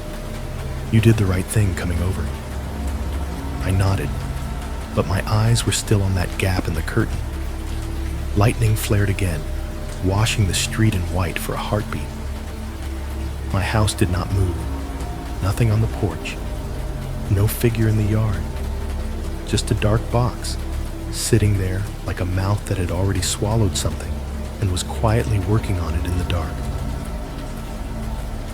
You can hear a police car before you see it, especially on a wet night. The low rumble of the engine, the wet hiss of tires on slick asphalt, the faint whine of a fan inside. Then the lights hit. Two cruisers rolled slowly into the cul-de-sac, red and blue strobes washing over the wet pavement and bouncing up onto siding and windows. The whole street went from dead gray to pulsing neon. My house, Carl and Denise's, even the vacant place at the end of the loop, breathing in those colors like something out of a crime show instead of my actual life. Carl let the curtain fall and stepped back, then went to the door. I hovered behind him, heart climbing again. When he opened the door, the storm rushed in as a cool mist, along with the staccato flashes reflecting off the red pickup's wet hood. 2 officers were already halfway up our walk. One tall and thin, the other stockier, both in dark rain-slick jackets, radios hissing softly on their shoulders. "You the caller?" The taller one said, eyes flicking between Carl and me. "That's him," Carl said, nodding at me. "He's the one from across the street." I stepped forward, suddenly aware of my bare feet again on their mat. "Yeah, it's my place over there." The shorter officer's gaze went past me, out to the cul-de-sac. He squinted through the rain toward my dark house. "All right. We've got units here. We're going to clear your residence. You stay put for now." "Back door's where he came in," I blurted. "Kitchen. I heard him walking in the hall, in my room. We'll take a look." The tall one cut in, not unkindly. "What's your name?" I gave it. He repeated it into his radio, followed by my address, his voice blending with the crackle of other calls and codes I could not parse. Then they were gone from the doorway, moving back into the rain, boots slapping the walkway, mag lights in hand now, beams already cutting through the storm. Carl and I went back to the front window like kids at a parade. Denise hovered behind us, one hand on Copper's collar, the other pressed flat to her chest. Across the street, my house looked even smaller under the harsh, strobed light. The cruiser's beams painted the siding in alternating bands of blue and red, making it look like it was breathing. The officers approached my front step with the solid, practiced movements of people who have done this before. One's flashlight beam swept across the porch, across my dark front window, across the doorframe. The other stood slightly back and to the side as the first tested the knob, then opened the door and stepped in, announcing their presence in a firm voice that barely reached us over the storm. I caught fragments. "Police department," if anyone's inside, before the door closed behind them. Then we waited. Time stretched out, punctuated by thunder and the occasional crackle of a radio. The red and blue lights kept spinning, reflecting in our window, making everything inside Carl and Denise's living room flicker. The framed family photos, the TV screen, the shine on Copper's eyes. Every so often, we saw a flashlight arc past one of my windows. Living room, then hallway, then faintly through the bedroom curtains. Shadows moved behind the blinds. At one point, I saw the beam sweep across the small frosted pane of the back door, turning it into a dim square of white for a second. My stomach clenched for reasons I could not fully name. 15 minutes feels like an hour when your house is being searched without you in it. At some point, the storm eased off a little. The rain went from sheets to a steadier patter, thunder retreating farther down the interstate. The cruiser lights looked even harsher without the rain curtain to diffuse them. Finally, the front door of my house opened again. One of the officers stepped out, talking into his radio. The other followed, pulling the door mostly closed behind him. They conferred briefly in my driveway, their silhouettes outlined in strobing light. Then the taller one headed back across the street toward us. Carl opened the door before he could knock, "Well?" he asked. I held my breath. "We didn't find anyone inside," the officer said. His hair was plastered to his forehead now, his jacket dripping. Up close, I could see their boots and pant legs were wet almost to the knee. Back doors partially open. No signs of forced entry. No broken locks. No pry marks on windows. Just some wet footprints on the floor near the kitchen. "Footprints," I repeated, the word landing heavy. He nodded. "Hard to tell what's what with the storm. Some of it's yours, some not. Floor's damp around the back. We'll document it. But there's nobody in there now." The relief I felt was not clean. It came twisted with something else. Confusion, disbelief, the sense that a magic trick had just been pulled, and I'd missed the sleight of hand. "Can I go in?" I asked. "We'll walk you through," he said. "You might want to grab some shoes, though." Carl disappeared for a second and came back with a pair of old sneakers he kept by the door for yard work. They were a half size big, but at that point I would have worn anything. Crossing the street back toward my house, under the dying storm and the still spinning lights, felt like walking into a crime scene and a bad dream at the same time. Inside, the air was colder than Carl and Denise's, but it felt weirdly stale, like the house had been holding its breath. The candle in the kitchen had burned down to a stub. Its flame was tiny, struggling, the wax almost level with the lip of the jar. It threw just enough light to give everything a sickly yellow cast. The vanilla smell was faint now, overpowered by wet air and the faint tang of mud. On the laminate near the back door, they had been right. A constellation of smudges. Some were unmistakably mine. Bare feet, partial prints leading from the kitchen toward the hall, toward the laundry room. But overlaid on those, intersecting and diverging, were others. Shoe prints. Not sharp enough to pick out a specific tread, but definitely not bare. Darker, narrower ovals, damp with whatever the intruder had tracked in. They led from the back door inward, then faded where the laminate met the living room carpet, only to appear again, faintly, on the other side, heading back toward the hallway that led to my bedroom. It looked horribly like he had changed his mind mid-path, as if he had started toward the living room, then turned, retracing steps in the direction of the rooms I had been hiding near. "See?" I said quietly, more to myself than to them. "He was in here." "We believe you," the stockier officer said. He was sweeping his flashlight beam carefully along the floor, the walls, the back door frame. "There's evidence someone came in through here, no question." The taller one stood a little apart from us, near the edge of the living room, taking it in with that slow, cop gaze that seems to weigh everything at once. After a moment, he stepped closer to me and lowered his voice. "Did you tell this guy your name?" he asked. "Or anything about yourself when he first knocked?"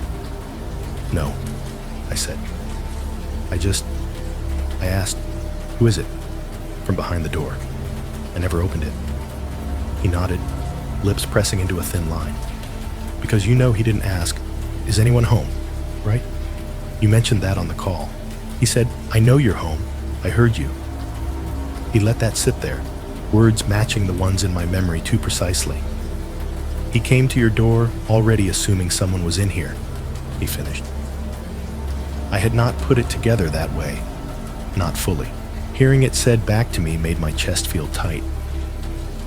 "He might have been watching the house earlier," the other officer added, "or just picking likely targets.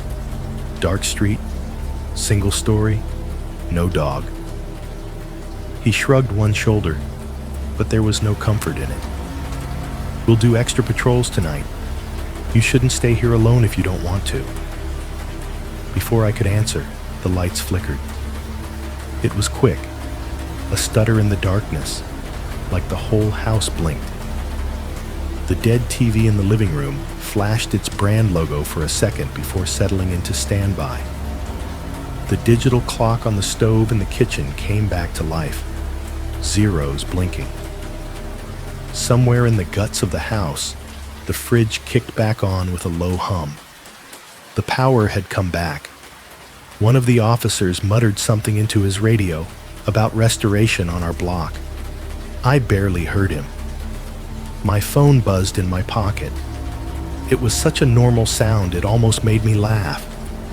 I pulled it out with hands that still did not feel entirely steady. A new notification had popped up over my home screen. Ring.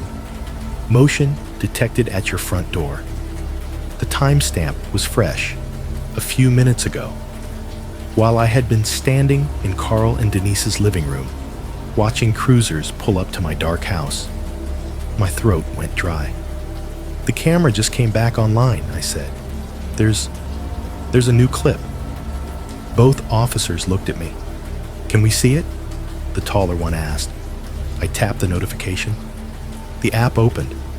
No more red offline banner, just the familiar timeline. The newest event sat at the top. Front door, motion, time, with the little play icon. My thumb hovered for a second, then pressed. The video loaded, a second or two of spinning, then the image snapped into place. Black. Not total black. More like deep gray. A faint, grainy texture, but no porch, no street, no rail. The display said it was my front door camera, but it felt like someone had put their thumb over the lens or turned it toward an empty wall. The only sound was steady rain, close to the mic. Each drop, a soft patter over compressed audio. No voices, no footsteps, just water. Skip ahead, the stockier officer said quietly. I dragged the tiny slider forward with a fingertip. The rain continued, unbothered. Near the end of the clip, just before it cut off, something else bled through. A sound that was not the storm. Soft, low, almost amused. A chuckle. Not loud, not forced. The kind of quiet laugh someone lets slip when they are pleased with themselves and no one else is supposed to hear. The hairs on my arms stood up so fast it hurt. That him? One of the officers asked. I swallowed. I've never heard that laugh before. It did not sound like me. It did not sound like Carl or any neighbor I knew. It did not match the slightly rough, casual voice that had spoken through my doors, but it carried the same attitude, like someone enjoying their own private joke. The clip ended. The screen popped back to the timeline. I looked up, out my still dark living room window, and noticed something else that made my stomach twist. In the video, the porch light above my front door was off. The frame, as useless as it was, at least told me that much. The small circle where the light should have spilled onto the steps was just more dark. But right now, outside the real window, that same porch light was glowing, not flickering, not coming back on, just steady, as if it had been that way all along. The thing about a night like that is, it does end. That is the worst part. The storm moves on. The police leave. The neighbors go back to their shows and their dishes and their laundry. You brush your teeth. You turn off a lamp. You lie down. And if anyone looked in from the street, they would say, "See, everything is back to normal." For a few days after it happened, I tried very hard to pretend they were right. The officers filed their report as possible attempted burglary. No suspect identified, no clear description, just adult male, mid-30s, average build, unknown clothing, unknown direction of travel.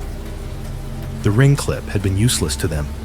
Too dark, nothing visible, just the rain and that half-laugh near the end. They told me it might have been a faulty camera reacting to power fluctuations. They told me they would add extra patrols to the area for a while. They told me to install more cameras if I could, upgrade my locks, leave a light on at night.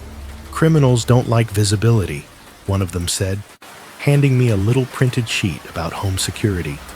The more lit and busy a place looks, the less likely they'll pick it. Busy. My dead-end street with the vacant house at the end and the motion sensor porch lights didn't exactly qualify. The day after, when the sky was a clean blue, like nothing bad had ever happened under it, I walked through my house with the sun slanting in and saw the night in every corner. The laminate in the kitchen had dried, but the darker patches from the prints were still there. Faint stains where wet soles had pressed dirt into the seams. I mop cleaned that floor 3 times, once hard enough that my shoulders ached. And still, in certain light, I swore I could see a discoloration where his steps had overlapped mine. My bare footprints had vanished beneath the chemical clean. His seemed to hang on an extra day, like residue. The back door stuck more now when I opened it, swollen from the humidity and abuse. Every time it groaned, my throat tightened. The frosted glass stayed just as cloudy, just as blank. But the memory of that lightning-lit silhouette would come back in a flash so vivid I felt my skin go cold, even with the sun on my face. For the first week, I barely slept. I would lie on my bed, same mattress he had maybe sat on, same room where he had walked around while I hid, staring at the ceiling fan and listening to the house breathe. Every creak was a footstep. Every pop of cooling drywall was someone leaning against the wall just outside my door. The fridge, cycling on, sounded like a door opening. The AC click-off might as well have been a light switch in someone else's hand. I started leaving the bedroom door open a crack so I could see the sliver of hallway beyond. I told myself it was so I would not be surprised by anything, really. It was because closing it all the way made the room feel like the laundry box all over again. In the evenings, when the sky dimmed and the houses across the street lit up one by one, I found myself sitting on the couch with the TV on and the volume lower than usual, just so I could hear the tiniest change in the house underneath it. Every doorbell sound on TV made me jump. Every delivery truck that rumbled down the main road 2 streets over made me look at my own front window, expecting the chime, the knock, the casual, "Hey man," through the door. Packages from Amazon and UPS suddenly felt like landmines. When my phone buzzed with a "Your order has been delivered" notification, I would sit there and stare at the Ring app for a full minute before opening the live view. Sometimes it connected right away and showed me a clean view of my porch, box on the mat, empty street, nothing else. Sometimes it hung for a few seconds, the little spinning wheel taking too long, and the flat, red memory of "device offline" would flare in the back of my mind. When the image finally popped up, clear as always, I would feel this weird, petty anger at a device that had gone dark exactly when I needed it most. I stopped using the back door. For a while, I told myself it was temporary, just until I could afford a better lock. Maybe another camera aimed at the driveway. Then it turned into habit. Groceries came in through the front now. Laundry, too. I would park in the driveway, walk around the car, in the rain, and haul everything up the front steps like an idiot rather than put my hand on that back doorknob. If I did have to go near it, for trash, for the mower, for anything. I would feel my heart rate pick up as soon as I stepped into the kitchen. My eyes would flick to the frosted pane and check, automatically, that there was nothing on the other side. I knew I would not see anything, not unless another storm hit at the perfect angle again. Knowing did not help. Carl and Denise checked in on me more for a while. Carl would wave me over if he saw me at my mailbox and ask, "You holding up all right?" in that neighborly tone that sounded almost casual, but did not quite make it. Denise baked me something once, some kind of banana bread, left it on my porch, with a little sticky note that said, "Glad you're okay," and a smiley face. I was grateful. I was also embarrassed by how jumpy I was, because on paper, nothing had actually happened. He had not touched me. He had not broken anything. He had walked into my house, walked around in my rooms, said a few things, and left. The report lived in the system as a line item. Possible attempted burglary. No suspect. No injury. It did not have a field for laughed into the camera after the fact, or spoke like he was rehearsing a part, called me Dad in my own hallway. After a couple of months, the edges dulled. I could get through a whole shift at the warehouse without checking my ring feed on breaks. I stopped waking up at every single noise. But the changes in my routines stuck. I started leaving 1 or 2 lights on when I left for work, even if it meant a higher bill. The glow through the front window made me feel like I was walking back up to a place that had not been completely empty all day. I would lock the front door, test it twice, then walk away and come back to yank on it again, just to feel the solid resistance. Sometimes I did that 3 times before my brain would let me go. On storm nights, I did not sit under the awning to watch the rain anymore. I shut the blinds, turned up the volume on whatever I was watching, and tried hard not to think about how thunder could swallow other sounds if someone walked up my path. When my lease came up for renewal, the decision to move felt less like a decision and more like gravity. The landlord sent the usual email. "Let us know if you plan to renew for another year." And my hand hovered over the keyboard for about 3 seconds before I closed the message and opened up a rental site instead. I found a second-floor apartment complex closer to the city, off a busier road near a strip of chain restaurants and a grocery store. It was not fancy, thin walls, dated appliances, but it had something my little ranch house never would: elevation and shared walls. People above, people below, people walking past outside my door all the time. Noise. I signed the new lease without really thinking about the fact that noise had been the exact thing that had betrayed me in the first place. Moving out of the ranch was stranger than I expected. Packing my stuff into cardboard boxes that looked a lot like the ones in the garage made me feel like I was erasing myself from a crime scene. On the last day, I walked through each room one more time. The living room, where my console still sat under the TV, exactly where it had been the night everything went dark.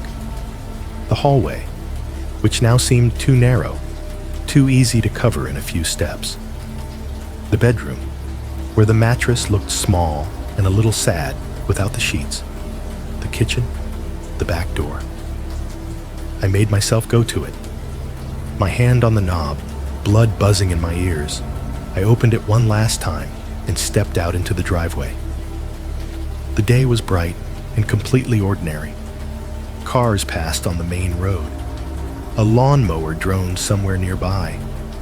The frosted pane showed nothing when I looked back at it from outside, just my own shape blurred and broken. I took the Ring doorbell off the front and dropped it in a moving box, but when I unpacked in the new place, it stayed there, buried under cables and old game cases. My new building had its own buzzer system, an ancient intercom by the lobby door that let out a harsh buzz when someone pressed my apartment number. I learned to hate that sound too. Upstairs, in my second floor unit, I could hear everything. The upstairs neighbor's footsteps, the downstairs neighbor's TV, kids running in the hallway. The AC made different noises here.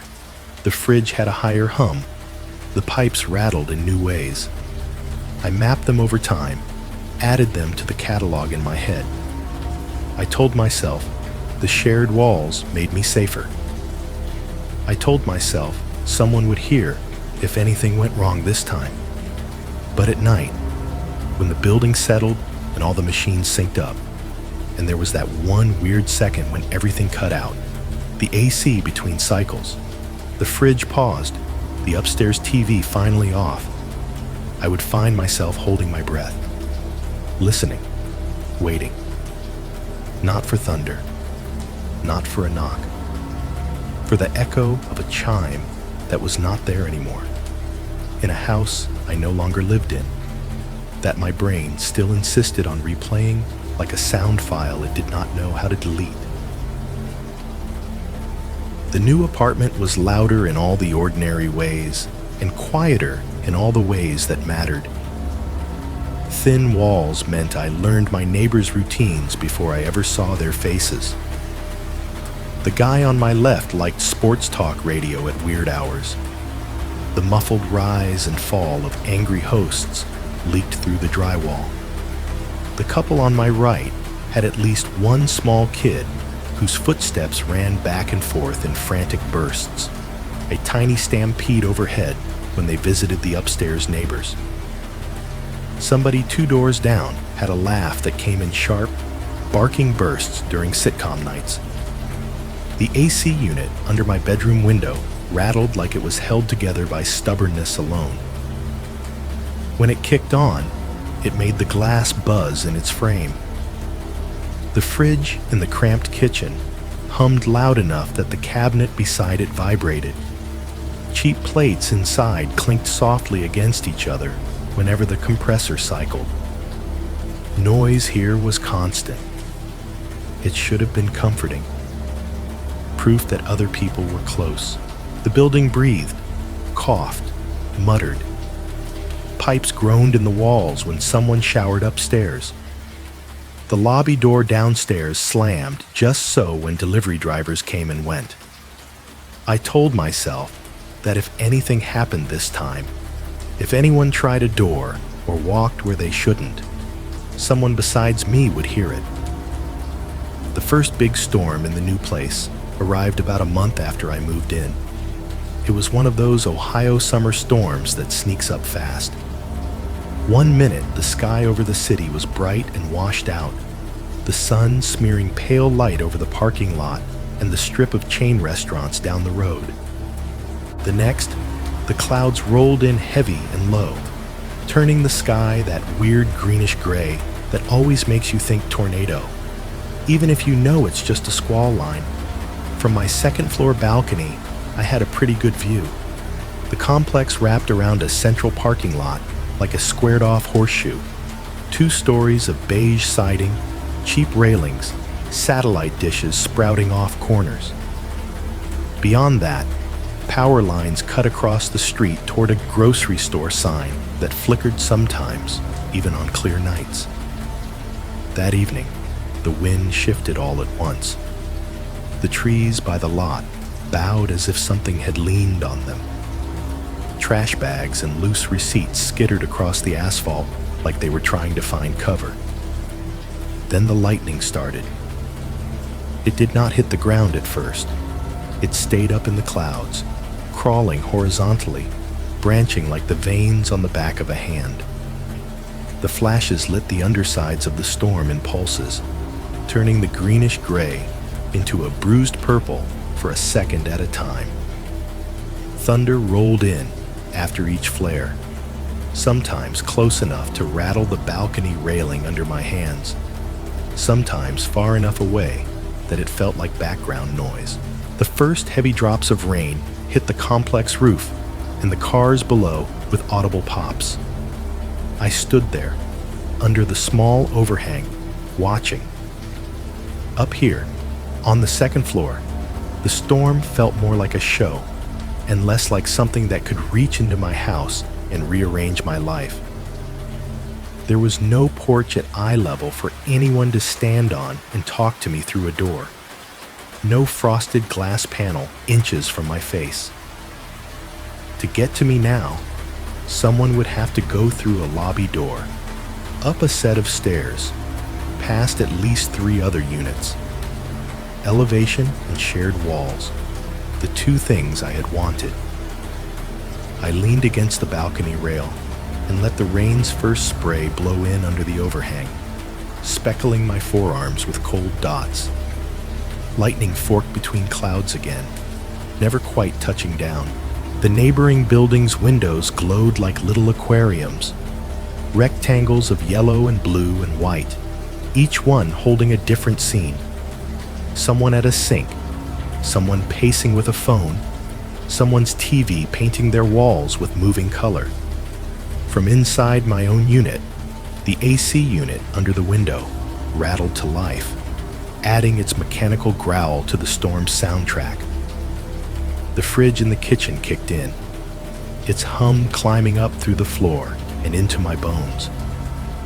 For a few minutes, I almost felt detached from the version of myself who had crawled under a garage door barefoot.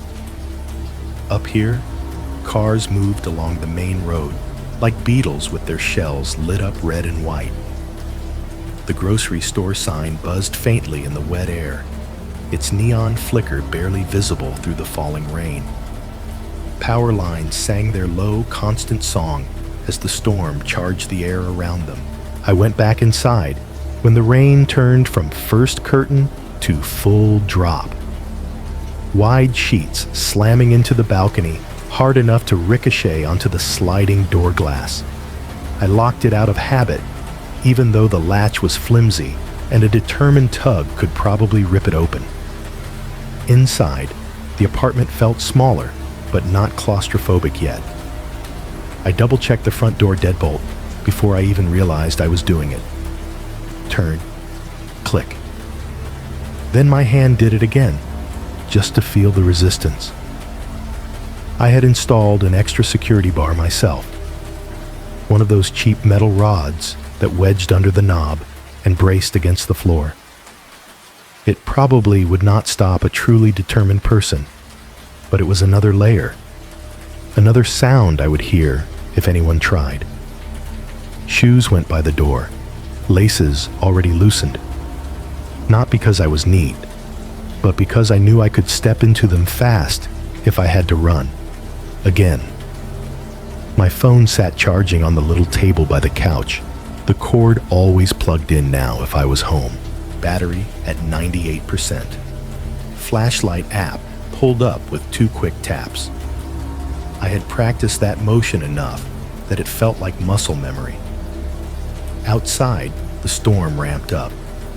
Rain hammered the balcony and the roof in a steady assault. Lightning strobed more often now, sometimes bright enough to steal the color from my living room for a heartbeat. The AC unit roared. The fridge hummed. Someone upstairs dropped something heavy. It hit the floor with a dull, domestic thud. I put some mindless show on TV just to have faces and voices in the room with me. The canned laughter felt wrong under the storm, but silence felt worse. As the night settled, I became more aware of a sound that had been there since I moved in, but that I was only now really listening for. The gap. Every machine has a rhythm. The AC under the window ran hard for a while, rattling and hissing, then cut off with a clunk when it hit its temperature. The fridge hummed in long stretches, then fell quiet when the compressor took a break. The upstairs neighbor's TV murmured until it clicked off. Their footsteps trailed away toward bed. The building's plumbing coughed and sighed when someone flushed or showered, then went still. And every so often, by pure chance or some bad alignment of cycles, all of those noises would line up on their brakes. The AC would shut down, the fridge would stop, the upstairs TV would go quiet. No one in the hallway, no doors closing, no pipes knocking. The storm outside, if it was between thunder rolls and in a lighter phase of rain, would drop its volume just enough. And for 1 second, maybe less, maybe more, but it always felt like exactly one. Everything would fall into a weird pressured silence. The absence of sound had a weight to it, like the building had sucked in a breath and forgotten to let it out. The first time I noticed it in the new place, I was sitting on the couch with my feet up, watching lightning flicker behind the curtains. The AC cut off with its usual clunk.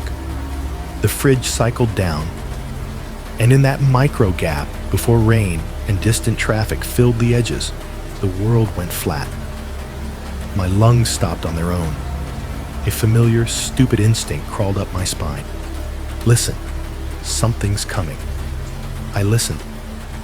The second ticked past. Nothing filled it. No chime, no knock, no voice through a door saying it heard me earlier. Then the rain sound swelled back up, and a car passed on the road below, and someone upstairs coughed, and the illusion of normal apartment noise reassembled itself like a scaffold around me. But that second had already done its work. From then on, I heard it every time. I could be rinsing a plate, scrolling my phone, zoning out to a game, thinking about absolutely nothing. And the moment the machines aligned in their off cycle, my brain would snap to alert. Lightning would flash, painting the balcony door in white streaks. The neighboring apartment windows would glow like little fish tanks in the wet dark. Power lines would buzz faintly under the charged air. And inside, for that one stretched tick of silence, I would find myself holding my breath, waiting for a sound that belonged to a different house entirely. Waiting, without wanting to, for a chime that should not work. Right now, as I am typing this, I am back in a small, cheap kitchen. Different address, different building, same bad hour. The laminate under my elbows is fake wood grain, peeling a little at the edges. The chair I am sitting on wobbles if I lean too far to the left. My laptop hums quietly in front of me, screen glow, throwing a pale rectangle across the table and up into my face. The clock on the microwave over my shoulder says 12:23 a.m. Outside my second floor window, the storm that had been flirting with the city all evening finally committed an hour ago. Rain has been hitting the glass in steady waves, harder now, blown sideways by gusts that rattle the balcony railing. Every few minutes, lightning flares white behind the blinds, turning the whole apartment into an overexposed photograph for half a second. The AC unit under the living room window has been humming low, struggling, like it is running through wet cotton.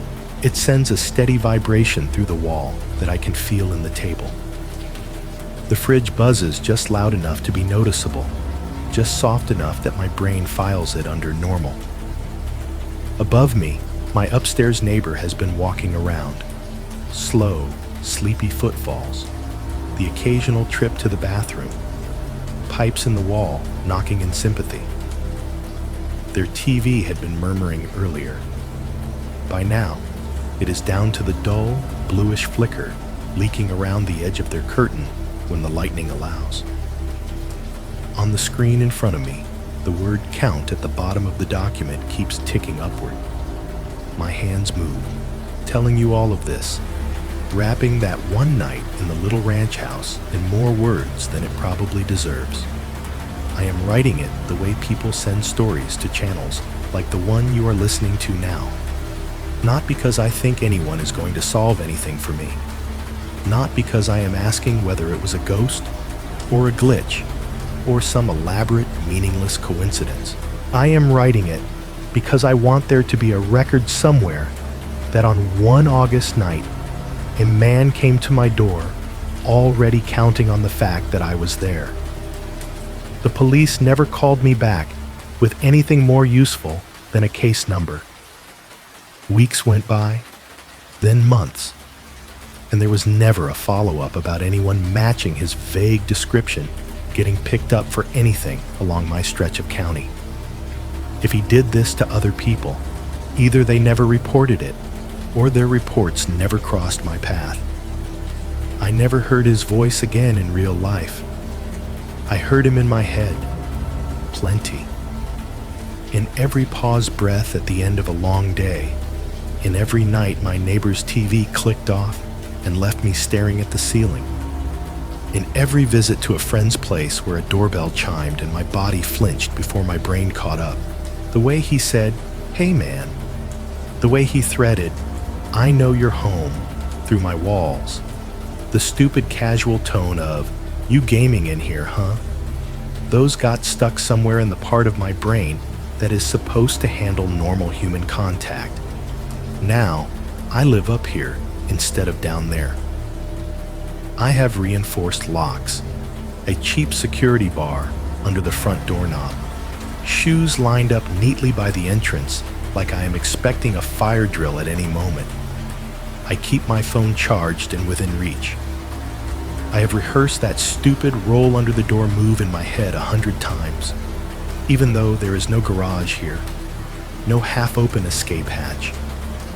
The Ring doorbell that failed me sits in the bottom of a cardboard box in my closet, tangled in old HDMI cables and a dead controller.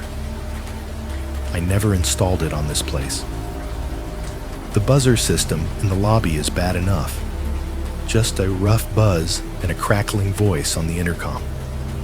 No pleasant chime. Nothing that sounds like it belongs in a commercial. Outside, thunder rolls in closer now, the sound crawling along the building frame. The blinds over the sliding balcony door tremble when the wind leans against the glass. Somewhere on the street below, a car hits a puddle, water spraying up and slapping against bumper and curb. I type another sentence, then another. The story arcs toward where you already know it is going. I tell you I do not watch storms the way I used to. I tell you I still notice the gap between machine noises. The second where everything in the building lines up and shuts off at once. I tell you that, for the most part, life went on. I kept going to work. I paid rent. I learned the names of my new neighbors, or at least their routines. I ordered takeout, and I flinched a bit less each time someone knocked. As I write that, the AC under the window hums, steady. The fridge buzzes. The pipes somewhere above hiss as someone runs water. The storm lays a constant sheet of noise over everything. And then, without warning, the apartment does the thing I have been describing to you for the last several pages. The AC cuts off mid-hum with a hollow clunk. The fridge compressor stops, like someone pulled its plug. Upstairs, the muffled TV flicker goes silent. Or maybe it had already been silent, and I only now notice the absence. Even the storm chooses that moment to take a small breath. The rain thinning just enough that its hiss drops a notch. For one single second, my apartment is absolutely, unnaturally quiet. The kind of quiet that makes your ears ring with the sudden lack of background. The kind of quiet that feels like a blank line drawn through everything. In that 1 second, from behind me, from the direction of my apartment door, the same cheap slab with no camera, no chime unit, nothing installed but the standard buzzer downstairs. I hear it, soft, perfect, two-tone, the exact ring chime from my old house, not muffled through a wall. Not distorted like it is coming from someone's TV. Crisp and clear, like there is a little white speaker plugged into an outlet by my hallway, and it has just been triggered by motion at a door I do not have anymore. Ding, ding.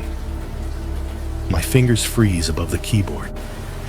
The cursor on the laptop screen blinks in the blank space after the last sentence, waiting.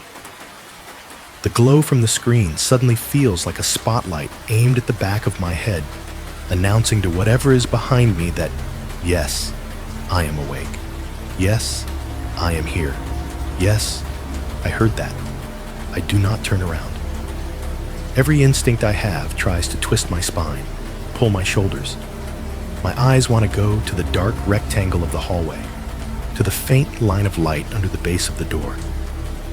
I stare at the screen instead and watch the clock in the corner roll over from 12:23 to 12:24. I take in a slow breath, pretending it was nothing.